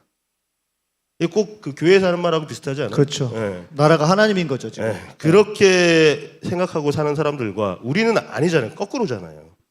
제가 이제 맨날 사인을 해드릴 때 저는 이렇게 쓰거든요. 나라가 안 하면 나라도. 그러니까 나라는 국가라는 존재 그리고 우리가 뭐 정확하게는 국가라고 하면 정부를 얘기하는 지칭을 할 때가 많죠. 이 정부가 안 하면 우리가 하면 되지. 왜냐하면 정부에다 맡겨놨는데 저 새끼들 안 해. 안 하면 내가 주인인데 쟤 안 한다고 내가 손해보고 있을 거냐고요. 그건 내가 나서서 하면 되지. 그게 이제 우리 이 깨신민들 다수의 생각일 거라고 생각을 해요. 그래서 그리고 우리는 우리 이익뿐만이 아니고 이게 추상적인 국가, 뭐 나라, 민족 이런 개념보다는 나와 내 이웃이 그리고 내 자녀가 잘 살게 되는 그러니까 행복하게 살게 되는 그런 걸 위해서 우리가 행동을 하고 있는 거 아니에요. 그렇죠? 그런 부분이 큰 차이다. 저는 아주 중요한 점을 말씀해 주셨다고 생각하는데요. 사실 우리가 깨어 있어야 되고 우리가 협동조합이나 교육운동이나 이건 너무나 당연한 얘기잖아요. 그런데 결국 최소한 지난 21대 총선을 보면 그 당시에는 광화문 촛불 정부로서 이 행정 권력도 있었고 또 180석 가까운 의석이라서 입법부 권력이 있었음에도 불구하고 왜 안 됐을까라는 지점이 매우 중요한 거라고 저는 생각합니다. 우리 앞으로 향후에 있어서 결국 그 이야기는 이미 진짜 이 박근혜 정부를 바꿀 정도로 국민들은 의식이 있는 거거든요. 그럼에도 불구하고 왜 다시 이렇게 이 윤석열 정부가 등장했을까? 단순히 이것은 아까 말한 원론적인 여러 가지 운동이 부족했던 것일까? 저는 그 지점에서 보면 항상 땅에서 넘어진 놈은 땅을 딛고 일어나게 돼 있습니다. 지금 이 기득권의 구조라는 것은 이미 일제 시대 때 내려온 강고한 이 권력 구조예요. 그런데 이것을 원론적으로 우리가 해서 뒤집을 거냐? 아닙니다. 결국은 이 기득권 체제의 근간부터 우리가 참여해서 바꿔야 되는 거죠. 그런 면에서 이 어떤 뭐 당연히 교육이나 어떤 시민운동은 중요하지만 정치적인 주체로 나서야 됩니다. 저희가 정치적인 어떤 주체로서 이 현재의 땅에 해당되는 이 기득권 구조, 적폐 구조를 바꾸려는 행동 없이 그냥 교육과 시민운동과 뭐 이걸로 나가자. 이게 벌써 지난번에 이 행정과 입법권을 다 줬음에도 안 된 사실로부터 우리는 이제는 그를 반복해서는 안 된다. 그냥 원론적인 옳은 얘기만 할 때가 아니다. 거리에 나서서 행동하고 우리가 이 기득권 구조를 어떻게 바꿔낼 것인가, 이 고민이 제일 저는 중요한 게 아닌가 이렇게 생각합니다. 그런데 박수 치는 거 마저 치세요. 근데 오늘 우리가 이렇게 질문을 하실 분들을 모아놓고 우리가 너무 말을 많이 한 것 같아요. 이거 반칙이거든요. 이제는 좀 질문을 저리 질문 하나 돌려가지고. 들어왔는데 질문 하나 들어왔어요. 요거 한번 대답해 주시고. 세상을 보는 넓은 시야를 갖기 위해서 의도적으로 하는 행동이나 습관이 있으신지요? 모두 이렇게 한 분씩 다 대답해 달라고 말씀하셨거든요. 저 같은 경우에는 여행을 갑니다. 제가 해외여행을 처음 했던 게 26살 때였는데 미국을 갔습니다.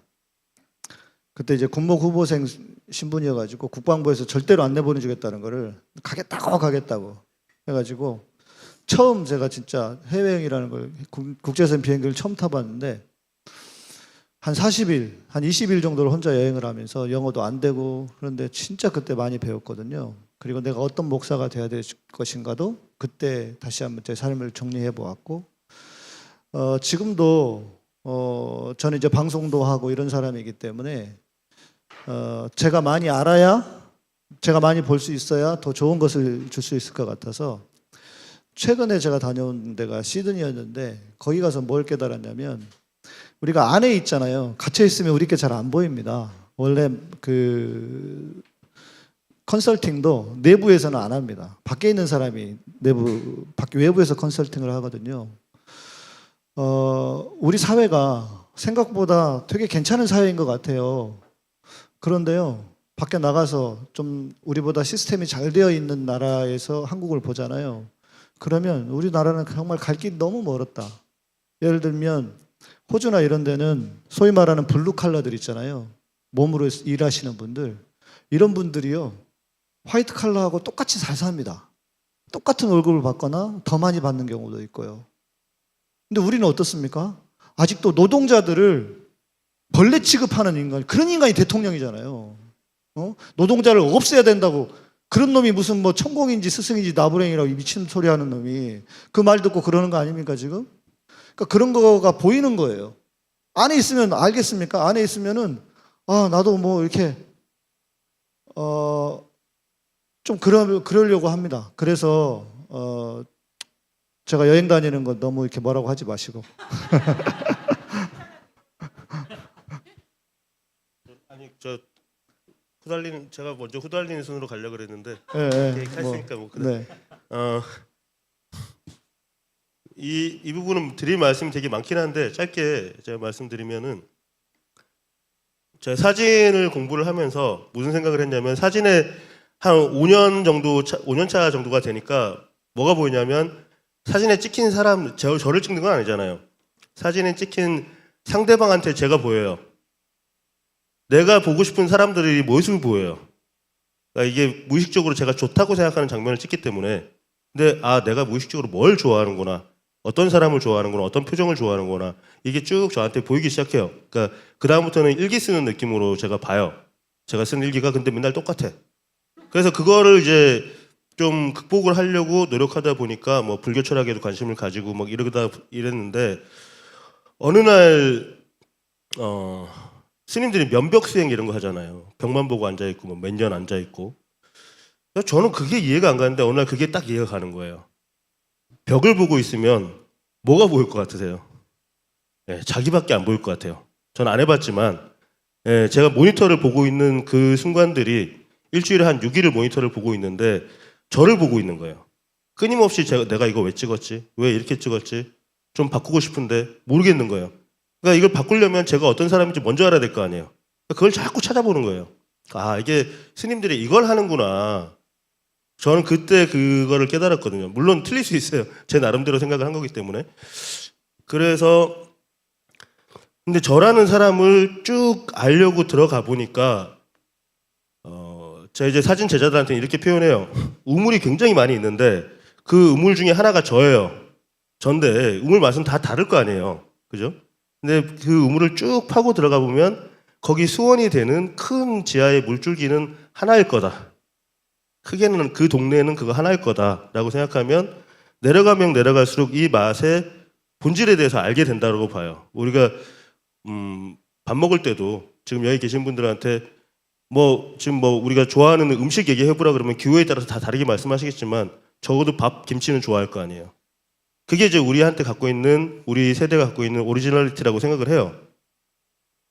너무 당연한 것들. 그러니까 저는 그거를 찾고 싶었거든요. 그걸 이해를 하면은 모든 사람을 만족시킬 수 있는 사진을 찍을 수 있을 것 같았어요. 그랬는데 그쪽으로 가면 갈수록 뭐가 보이냐면 제가 왜 그런지를 알게 되니까 남이 왜 그런지도 이해가 가요. 그러니까 그 전까지는 그 전에 제 모습은 어떻게 느껴지냐면 내가 나를 잘 모르니까 남도 쉽게 보는구나. 내게 없으니까 남 것도 되게 우습게 보이는 거예요. 제 주장이 강한 만큼 상대방도 그만한 걸 갖고 있을 거란 말이에요. 제가 이제 50년 살았는데 그보다 더 사신 분들은 더 많이 가질 수도 있고 더 적게 살았어도 그만큼 채워가지고 있을 수도 있어요. 근데 저는 제게 확실하지 않다 보니까 제 거에 대한 믿음이 부족하다 보니까 남 거를 굉장히 쉽게 봤더라고요. 그래서 쉽게 깔아뭉개고 바꾸려고 들었어요. 그게 이제 제가 사진을 한 20년 정도 하면서 제가 배운 거. 그러다 보니까 이게 밑으로 들어간 게 제 속으로 들어간 게 오히려 바깥으로 이렇게 사람들을 보는 눈을 갖게 될 수도 있구나. 그래서 왜 그 성당의 신부님들이나 절의 스님들 결혼도 안 하고 가정생활도 안 해본 분들한테 우리 자식 얘기 물어보고 우리 부부관계 물어보고 이런 거 뭐하러 물어봐요. 그 사람도 해본 적도 없는데. 근데 그분들은 그 훈련이 돼 계시기 때문에 비록 자신이 안 해봤어도 이런 인간이 갖고 있는 본성적인 부분에서 이러이러한 문제가 있을 거고 그 부분이 이거를 해결하면 아마 같이 해결되지 않을까. 이제 겉으로 드러난 문제들은 아주 그냥 표층적인 것 뿐이지 실제로는 그 내재적인 문제잖아요. 그래서 그래서 그분들한테 우리가 지혜를 얻으러 가는구나 이런 생각을 하게 됐어요. 그러니까 제가 간단하게 말씀드리면 본인으로 들어가 보시길 부탁을 드려요. 나에 대해서 충분히 알면 우리가 세상도 그만큼 더 많이 보인다. 저는 이런 말씀 드리고 싶어요. 이렇게 멋있는 얘기를 하면 어떡해. 나는 뭐가 돼. 아니, 그럼 순서상 제도 말씀드리면 더 넓게 보기 위해서는 저도 기본적으로는 최 감독님과 유사합니다. 저는 1985년도부터 이제 유학 나가서 해외를 많이 돌아다 보니까 사람 사는 데는 다 똑같더라고요. 모양새, 겉모양 다 다르지만 그래서 오히려 세상을 근데 얘기할 적에 누구나 우리는 자기가 살아온 삶의 경험의 근본에 바탕에서 볼 수뿐이 없습니다. 그러나 이 세상에 얼마나 많은 사람들이 정말 다양한 환경 속에서 이 자기의 경험을 쌓아왔겠어요. 그래서 제 경우는 일단 제가 가진 생각을 항상 되돌아봅니다. 나는 이렇게 믿고 이걸 나는 지금 이 순간에 선택해서 살지만 과연 이게 제대로 넓게 보는 걸까? 이때 그 기준점이 있죠. 그렇기 때문에 방금 말한 것처럼 우리 인간들에게 문화나 시대나 다 다양해도 변하지 않는 인간들의 어떤 삶의 고통의 문제, 이 문제를 기준으로 봤을 때 내 생각이 과연 옳은 걸까? 라고 나 스스로를 일단은 되돌아보는 것이 오히려 세상을 넓게 보는 하나의 방식이고요. 그러나 사실 또 보면은 나의 어떤 관점이 그렇게 한다 해도 나의 한계에 부딪혀 있잖아요. 아무리 내가 몇십 년을 살아봤자 어차피 내 경험의 한계이기 때문에 그때는 이 거리에서 사람들과 함께하는 것이 또 나를 넓혀주는 것 같습니다. 정말 다양하게 살아오신 분들과 얘기를 나누고 우리가 어떤 의미에서는 이 우리 사회에서 사람의 고통의 문제를 더 가중시키는 문화나 체제가 있을 때는 그거에 대해서 우리는 분노하고 거리에 나가지만 그러한 분노와 어떤 질타가 인간에 대한 이해의 근간에서 나오는 분노는 미워하는 분노와는 조금 다르다고 저는 생각합니다. 그게 어떻게 보면 종교를 가진 분들의 기본적인 바탕이라고 저는 생각하고요. 그걸 이제 일전 유니온 신학대학의 이제 정현경 교수랑 얘기 나누면서 우린 그거를 차가운 분노라고 부르자, 혹은 영적 분노라고 부르자. 뭐 이렇게 뭐 말로 그냥 적당히 또 재밌게 나눈 바도 있습니다만, 분노도 그러한 어떤 미움, 증오의 분노가 아니라 공적인 삶의 어떤 고통을 해결하는 관점에서의 그 장애물에 대한 분노, 그리고 그것을 현장에서 배우게 되는 게 내가 세상을 좀 더 넓게 보는 한 방식인 것 같습니다. 이상입니다. 네. 저는 제 꿈은 아주 소박해요. 자그마하고. 뭐냐면 바다 위에 배가 있다고 한번 생각해 볼게요. 바다 위에 배가 있는데 그 배 위에 제가 앉아 있어요. 근데 저는 바닷물을 연구하고 있어요. 예, 저는 바다를 연구하지만 바다가 저를 움직여요. 그죠? 예, 제가 바다를 연구하지만 바다가 저를 움직인다. 그러니까 제가 성서를 연구하면 성서가 저를 움직여요. 제가 예수를 연구하면 예수가 저를 움직여요. 그래서 제 꿈은 우리나라에서 예수를 믿고 따르는 분이 1,500만이 넘는다고 하는데 예수를 가장 정확하게 중요한 내용을 쉽게 전달하는, 이게 소박하지만 사실 엄청난 욕심이잖아요. 그죠? 제가 지금 독일에서 8년, 남미에서 3년, 이렇게 11년을 외국서 살았는데 항상 제 꿈은 똑같았어요. 어떻게 하면 예수를 가장 중요한 내용을 정확하게 내가 이해할 수 있을까? 저는 그 꿈 하나밖에 없어요. 제가 책을 쓰거나, 지금 9권 책을 썼지만 책을 쓰거나, 어제처럼 이렇게 그 아스팔트 위에 촛불 대행진에 나오거나, 이 더 타임사에 나오거나 똑같이 어떻게 하면 예수를 정확하게 전달할 수 있을까? 그 전달하기 전에 내가 어떻게 하면 예수를 가장 정확하게 가깝게 이해할 수 있을까? 제 꿈은 그거 하나밖에 없습니다. 그렇습니다. 한 가지만 얘기해 주세요. 제가 느끼기에는, 제가 저번에 예전에 소장님하고 둘이서 방송했었잖아요. 예, 그렇죠. 그때 제가 예수님 얘기를 듣고 제가 생각하지 못했던 거를 그때 느꼈었거든요. 근데 소장님께서 예수를 전한다는 거는 예수라는 인물에 대한 건 아니잖아요. 인물이라기보다는 인물이 갖고 있는 메시지가 아닌가요? 메시지나 인물이나 연결돼 있겠죠. 예. 그럼 그 중에서 가장 뭐 하나만 이 자리에서 주신다 그러면, 예, 이제 종교적 언어로는 하느님 나라 또 십자가 이렇게 하는데 쉬운 말로 전하고 싶어요. 억압받는 사람을 위로하는 삶이 하나 있었어요. 예수에게. 갈릴레아에서 억압받는 사람을 위로하는 삶이 있었고, 억압하는 사람들과 싸우는 삶이 있었어요. 그러니까 억압받는 사람을 위로하는 삶은 어떻게 보면 이제 계급 분야라고 볼 수 있어요. 억압하는 사람들과 싸우는 분야는 민족 문제라고 볼 수 있어요. 예수는 계급 문제에서 민족 문제로 나아간 사람이에요. 근데 과연 그걸 우리 한국의 예수 믿는 사람들이 제대로 알아듣고 있을까? 또 그렇게 생각하고 있을까? 저는 그게 항상 염려됐어요. 예를 들면 옛날에는 교회 성당 다니는 사람 보면 반가웠어요. 그리고 교회 성당 안 다니는 사람이 염려됐어요. 교회 성당 안 다니다가 구원 못 받으면 어떠나. 지금은 제 생각이 많이 바뀌었어요. 교회 성당 다니는 사람이 걱정돼요. 교회 성당 다니다가 구원 못 받으면 어떡하나. 교회 성당을 다니면 예수를 알 확률이 떨어지는데, 예수를 제대로 할 가능성이 줄어드는데, 목사 신부들이 성서를 잘 모르는데 어떻게 하지? 걱정되기 시작한 거예요. 그래서 제가 공부를 계속하고 책을 쓰고 있습니다. 이상입니다.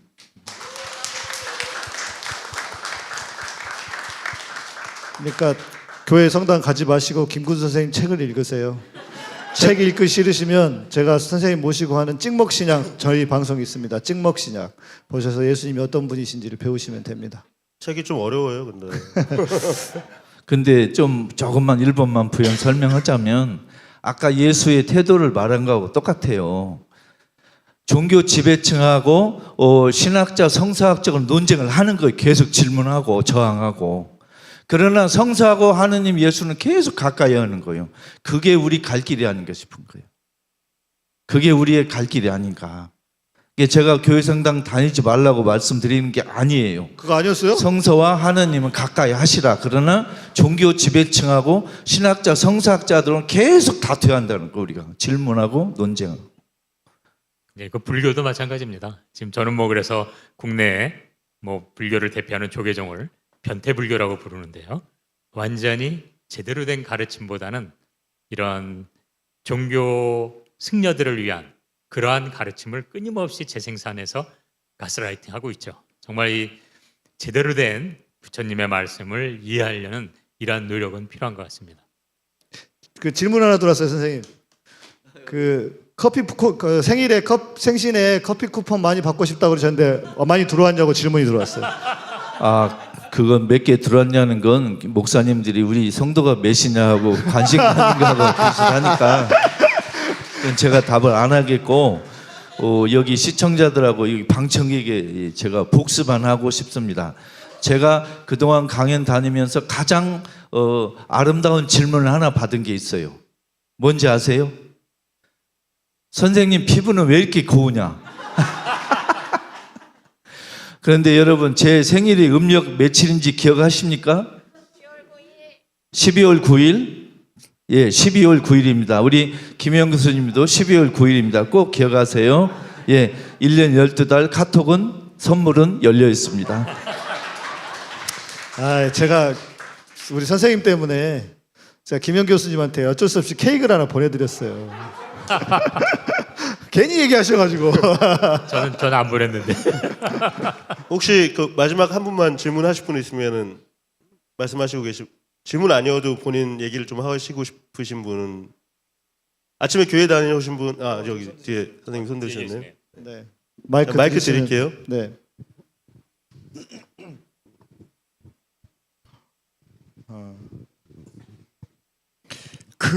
아까 여기 교수님께서 말씀하시던 중에 구구를 줄이는 방법을 말씀하시던 중에 저는 구구가 왜 그렇게 극성스러운 구구들이 많이 늘어났는가 하는 생각을 저는 이제 개신교인이었었는데 지금은 이제 교인이 아닙니다.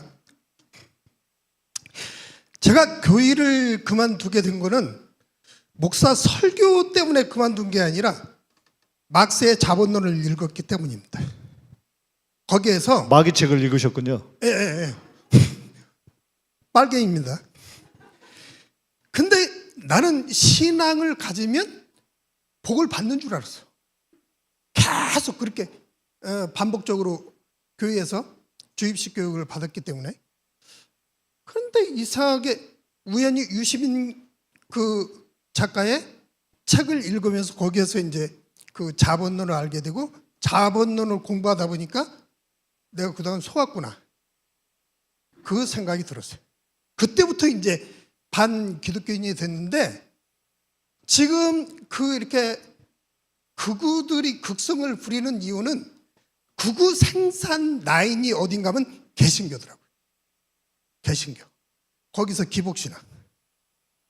그래서 그 극우를 줄이는 방법은 어떻게 하면 교인 수를 줄일까? 이것이 가장 큰 문제인 것 같습니다. 네, 좋은 그래서 말씀. 네, 김구수 선생님께서 찍먹 신약이 굉장히 저한테는 도움이 많이 돼요. 그래서 성경 목사의 설교가 왜 틀렸는가를 유튜브를 통해서나 이렇게 많이 활동하시는 게 오히려 좋을까요? 김구수 선생님 말씀 좀 듣겠습니다. 막스는 그 종교를 비판한 거지 종교를 이렇게 거절하거나 폐지하자고 그러지는 않은 것 같아요. 사실 막스야말로 예수를 하느님을 가장 그리워하고 찾은 사람으로 생각해요. 제가 남미 가서 해방신학을 공부하다 보니까 남미의 막시스트 사회주의자들은 해방신학자를 최대의 그 경쟁 상대로 보고 있더라고요. 왜냐하면 해방신학자들은 막스의 그 정당한 질문을 다 받아들였어요. 이제 계급 분석도 받아들이고 경제가 종교의 기초를 이루고 있다는 것도 다 받아들였거든요. 그러니까 그 막시스트들이 해방신학자를 가장 두려워해요. 왜냐하면 막시스트들이 최대로 의지하는 것은 이제 계급 투쟁이잖아요. 그런데 해방신학자들은 거기다가 하느님까지 믿어버리잖아요. 더 힘이 센 거죠, 그죠? 그래서 막스를 믿으면 예수 믿는 사람을 줄이자 이거라기보다는 막스를 제대로 믿으면 예수를 제대로 알 수 있다고 저는 생각해요. 그러니까 막스를 알았다고 예수를 멀리하지 마시고 막스야말로 예수를 가장 그리워했다. 마음속에 품고 살았던 사람이라고 저는 생각합니다. 예, 근데 교회는 가시면 안 되는 거고. 지금 말씀해 주신 거에 저도 약간만 좀 생각해 같이 나눠보고 싶은 것은 사실 지난 토요일 날도 봤습니다만 저희 이제 촛불 집회가 있었을 때 소위 극우라고 하는 막 나와 있는 분들의 규모가 어떻던가요? 사실 그렇게 크지 않잖아요. 이 극우의 어떤 그 모습을 우리가 좀 이해할 필요가 있지 않을까? 극우라고 그래서 이렇게 나와서 막 이런 분들은 사실은 정말 순진한 분들이에요. 정말 그거에 양산은 어떻게 보면 이 기독교가 양산하는 것 같습니다. 그런데 실제 그 보수층이라고 그럴까? 그 극우라고 불리우는 사람들을 이용해서 이 사회의 기득권을 유지하는 사람들. 사실 그 양 목사님 그랬잖아요. 그 어제 촛불 집회 나온 분들을 봤더니 강남에 있는 사람들 별로 아닌 것 같더라. 근데 이번에도 보다시피 강남에서 이 대선 때 대부분 강남이 거의 뭐 이 90% 이상의 윤석열 지지가 있었습니다. 그렇다면 이 우리가 말하는 극우라고 하는 저쪽에 봐서는 우리가 극적이지만 저쪽의 극우는 이 기독교가 양산하고 있는 이런 지점에 어떤 있을지 몰라도 실체는 전 아닌 것 같아요. 오히려 그러한 지점에 그 뒤에서 조종하는 기득권을 갖고 극우라는 전위부대를 이용하는 사람들은 오히려 거기에 작동하는 건 사학입니다.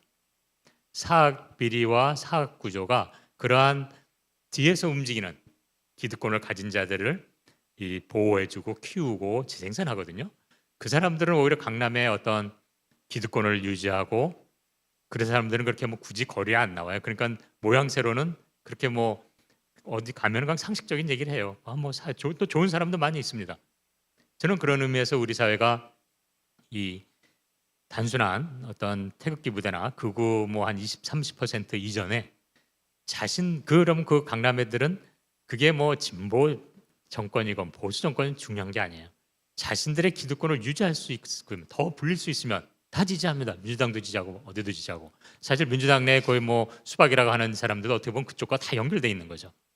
그래서 오히려 저는 이 우리 사회를 좀 더 건강하게 만들기 위해서는 극우보다는 그 이면에 기득권을 가지고 이 극우라는 전위부들을 내세워서 지들의 그 기득권을 강화시키는 거긴 진보 보수도 없다는 거. 민주당, 뭐 국힘당 그것도 없다는 거 그들에게. 이런 지점에 좀 더 우리가 천착하지 않으면 이 사회의 어떤 근본적인 변화는 좀 만들어내지 없지 않을까 이런 생각을 하고 있습니다. 네. 근데 이제 우리 교수님 말씀하신 그 중심에도 또 교회가 있잖아요. 네. 예. 교회도 하나의 수단이죠. 네. 네, 네. 강남의 대형 교회들 뿐만 많은 교회들이 교회를 어떻게 없애야 될까 고민 안 하셔도 됩니다. 시간 지나면 알아서 망할 겁니다. 네. 왜냐하면 지금 상태로는 끝났어요.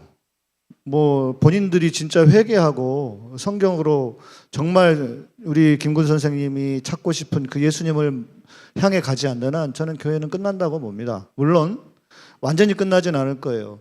마치 그 돈 귀신에 씌인 목사들이 한둘입니까? 그런 인간들은 교인들 팔아먹으면서 이용해 먹으면서 여전히 세력을 유지하는 그런 사람들이 존재하긴 할 겁니다.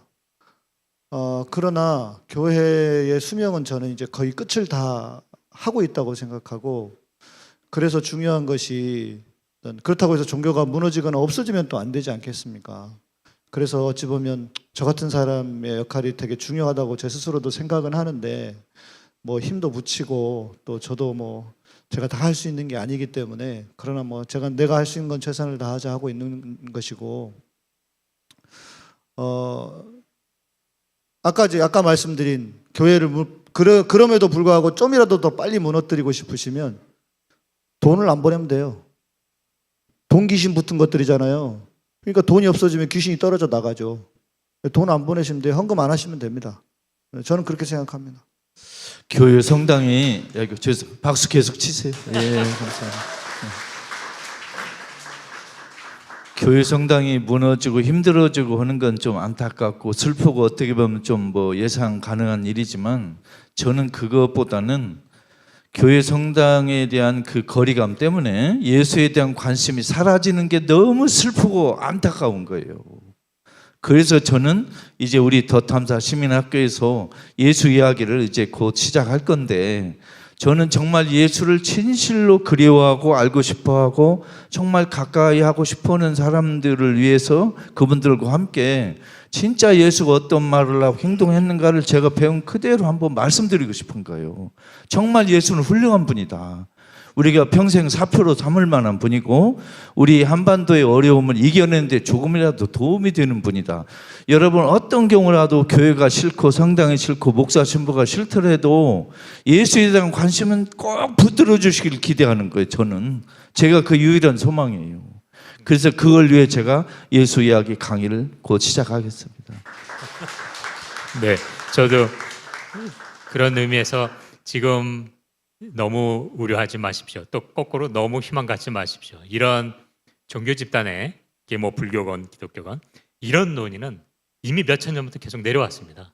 타락한 교회, 타락한 이 승려들 절 이런 얘기가 새삼스러운 건 아니에요. 오히려 우리 사회에서 이게 극단화된 거는 남북 분단 속에서 외세와 야합한 이 종교가 문제인 것이지 거꾸로 말하면 이러한 타락한 교회나 절은 없어지지 않을 겁니다.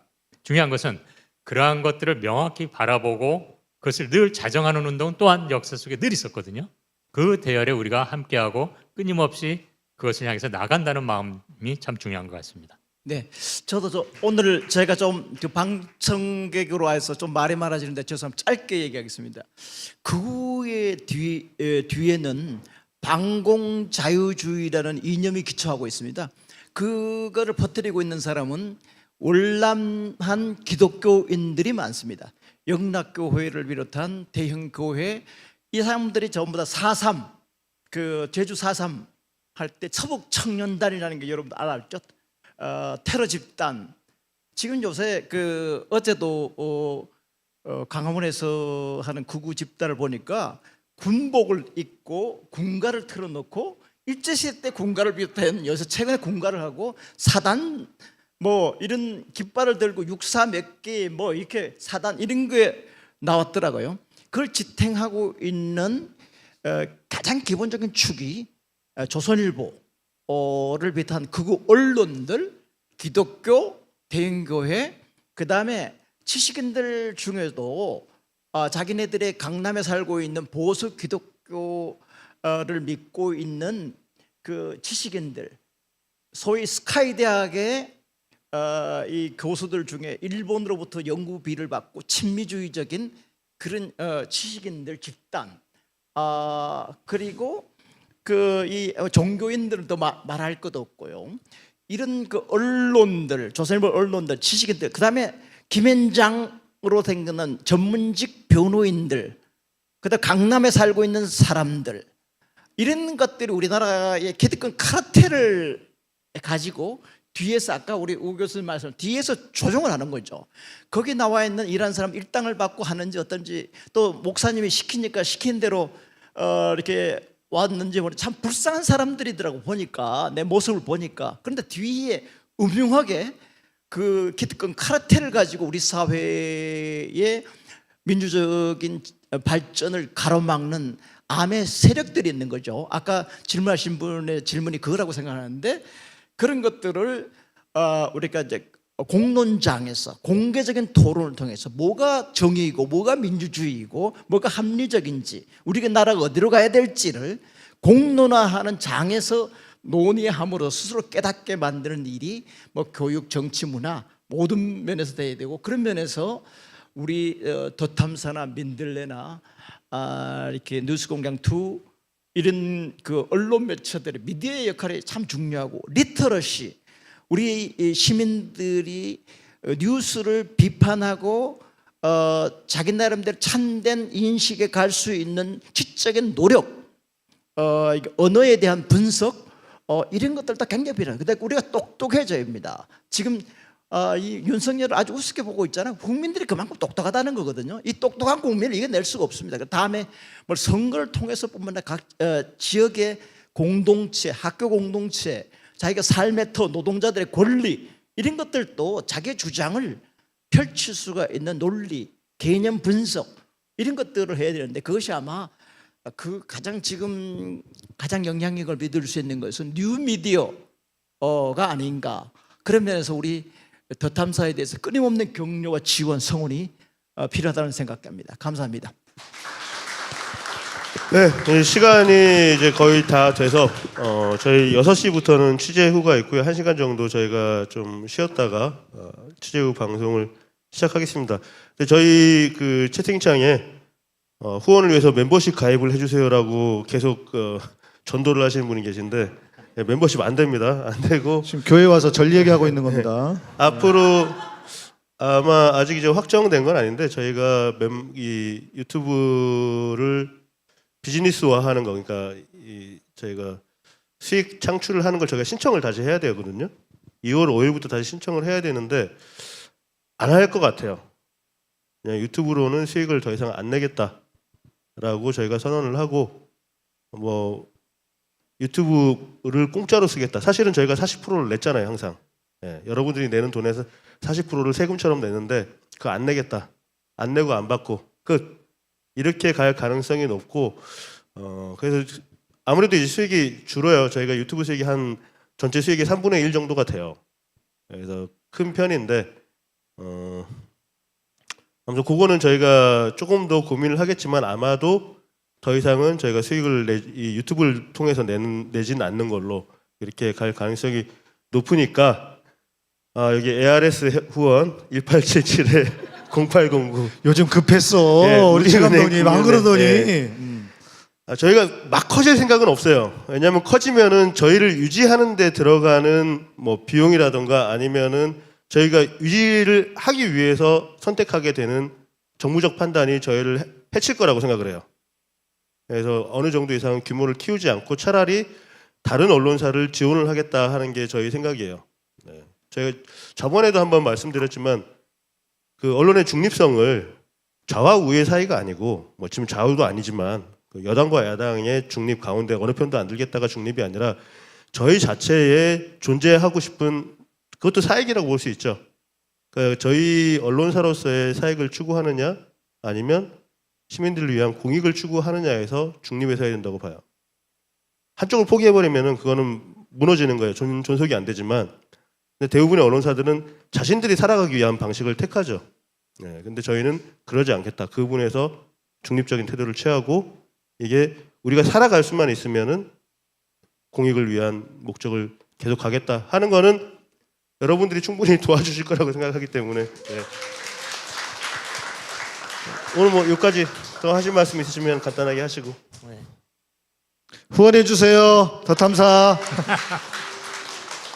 네, 저는 뭐 한마디 한다면 항상 이 상황이나 현상에는 표면과 그 이면이 있습니다. 지금 당연히 우리가 예를 든다면 그 일본의 행위에 대해서 굉장히 분노하지만, 동시에 미국의 행위에 대해서도 우리는 시선을 돌려야 됩니다. 사실 이제는 일본은 마치 그 과격한 극우가 실제 그 기득권 카르텔에, 그들은 뭐 진보 보수 뭐 일본 미국 상관 안 하고 지들의 이 기득권을 유지하는 자들의 어떤 그 모양새처럼, 이 일본은 사실은 그 앞에 앞장선 나라에 불과해요. 그것을 통해서 우리나라를 조종하고 분단을 공고히 하는 미국에 대한 지점에 우리는 시야를 넓히지 않고 계속 뭐 일본만 얘기한다면 오히려 그 표면에만 집중하는 거기 때문에 좀 더 모든 현상의 이면을 함께 바라볼 수 있으면 좋겠습니다. 네. 오늘 눈이 오는데 멀리서 여기 남양주 별내까지 와주신 우리 방청객 여러분 너무 감사합니다. 너무 감사하고 시청자 여러분 너무 감사하고 우리 모두 더 탐사 지원하고 민들레 지원해서 윤석열을 올해 안에 끝장내는 게 어떻겠습니까?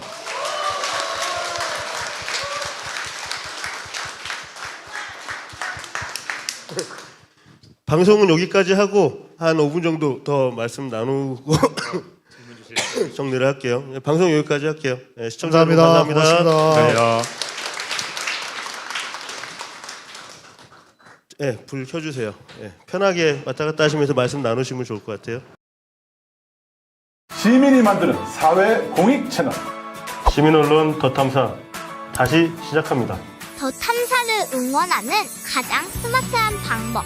저렴한 가격, 전 제품 무료 배송, 더 탐사몰을 이용해 주세요. 쇼핑이 후원이다 더 탐사몰 하지 마요. 쇼핑이 후원이다 더 탐사몰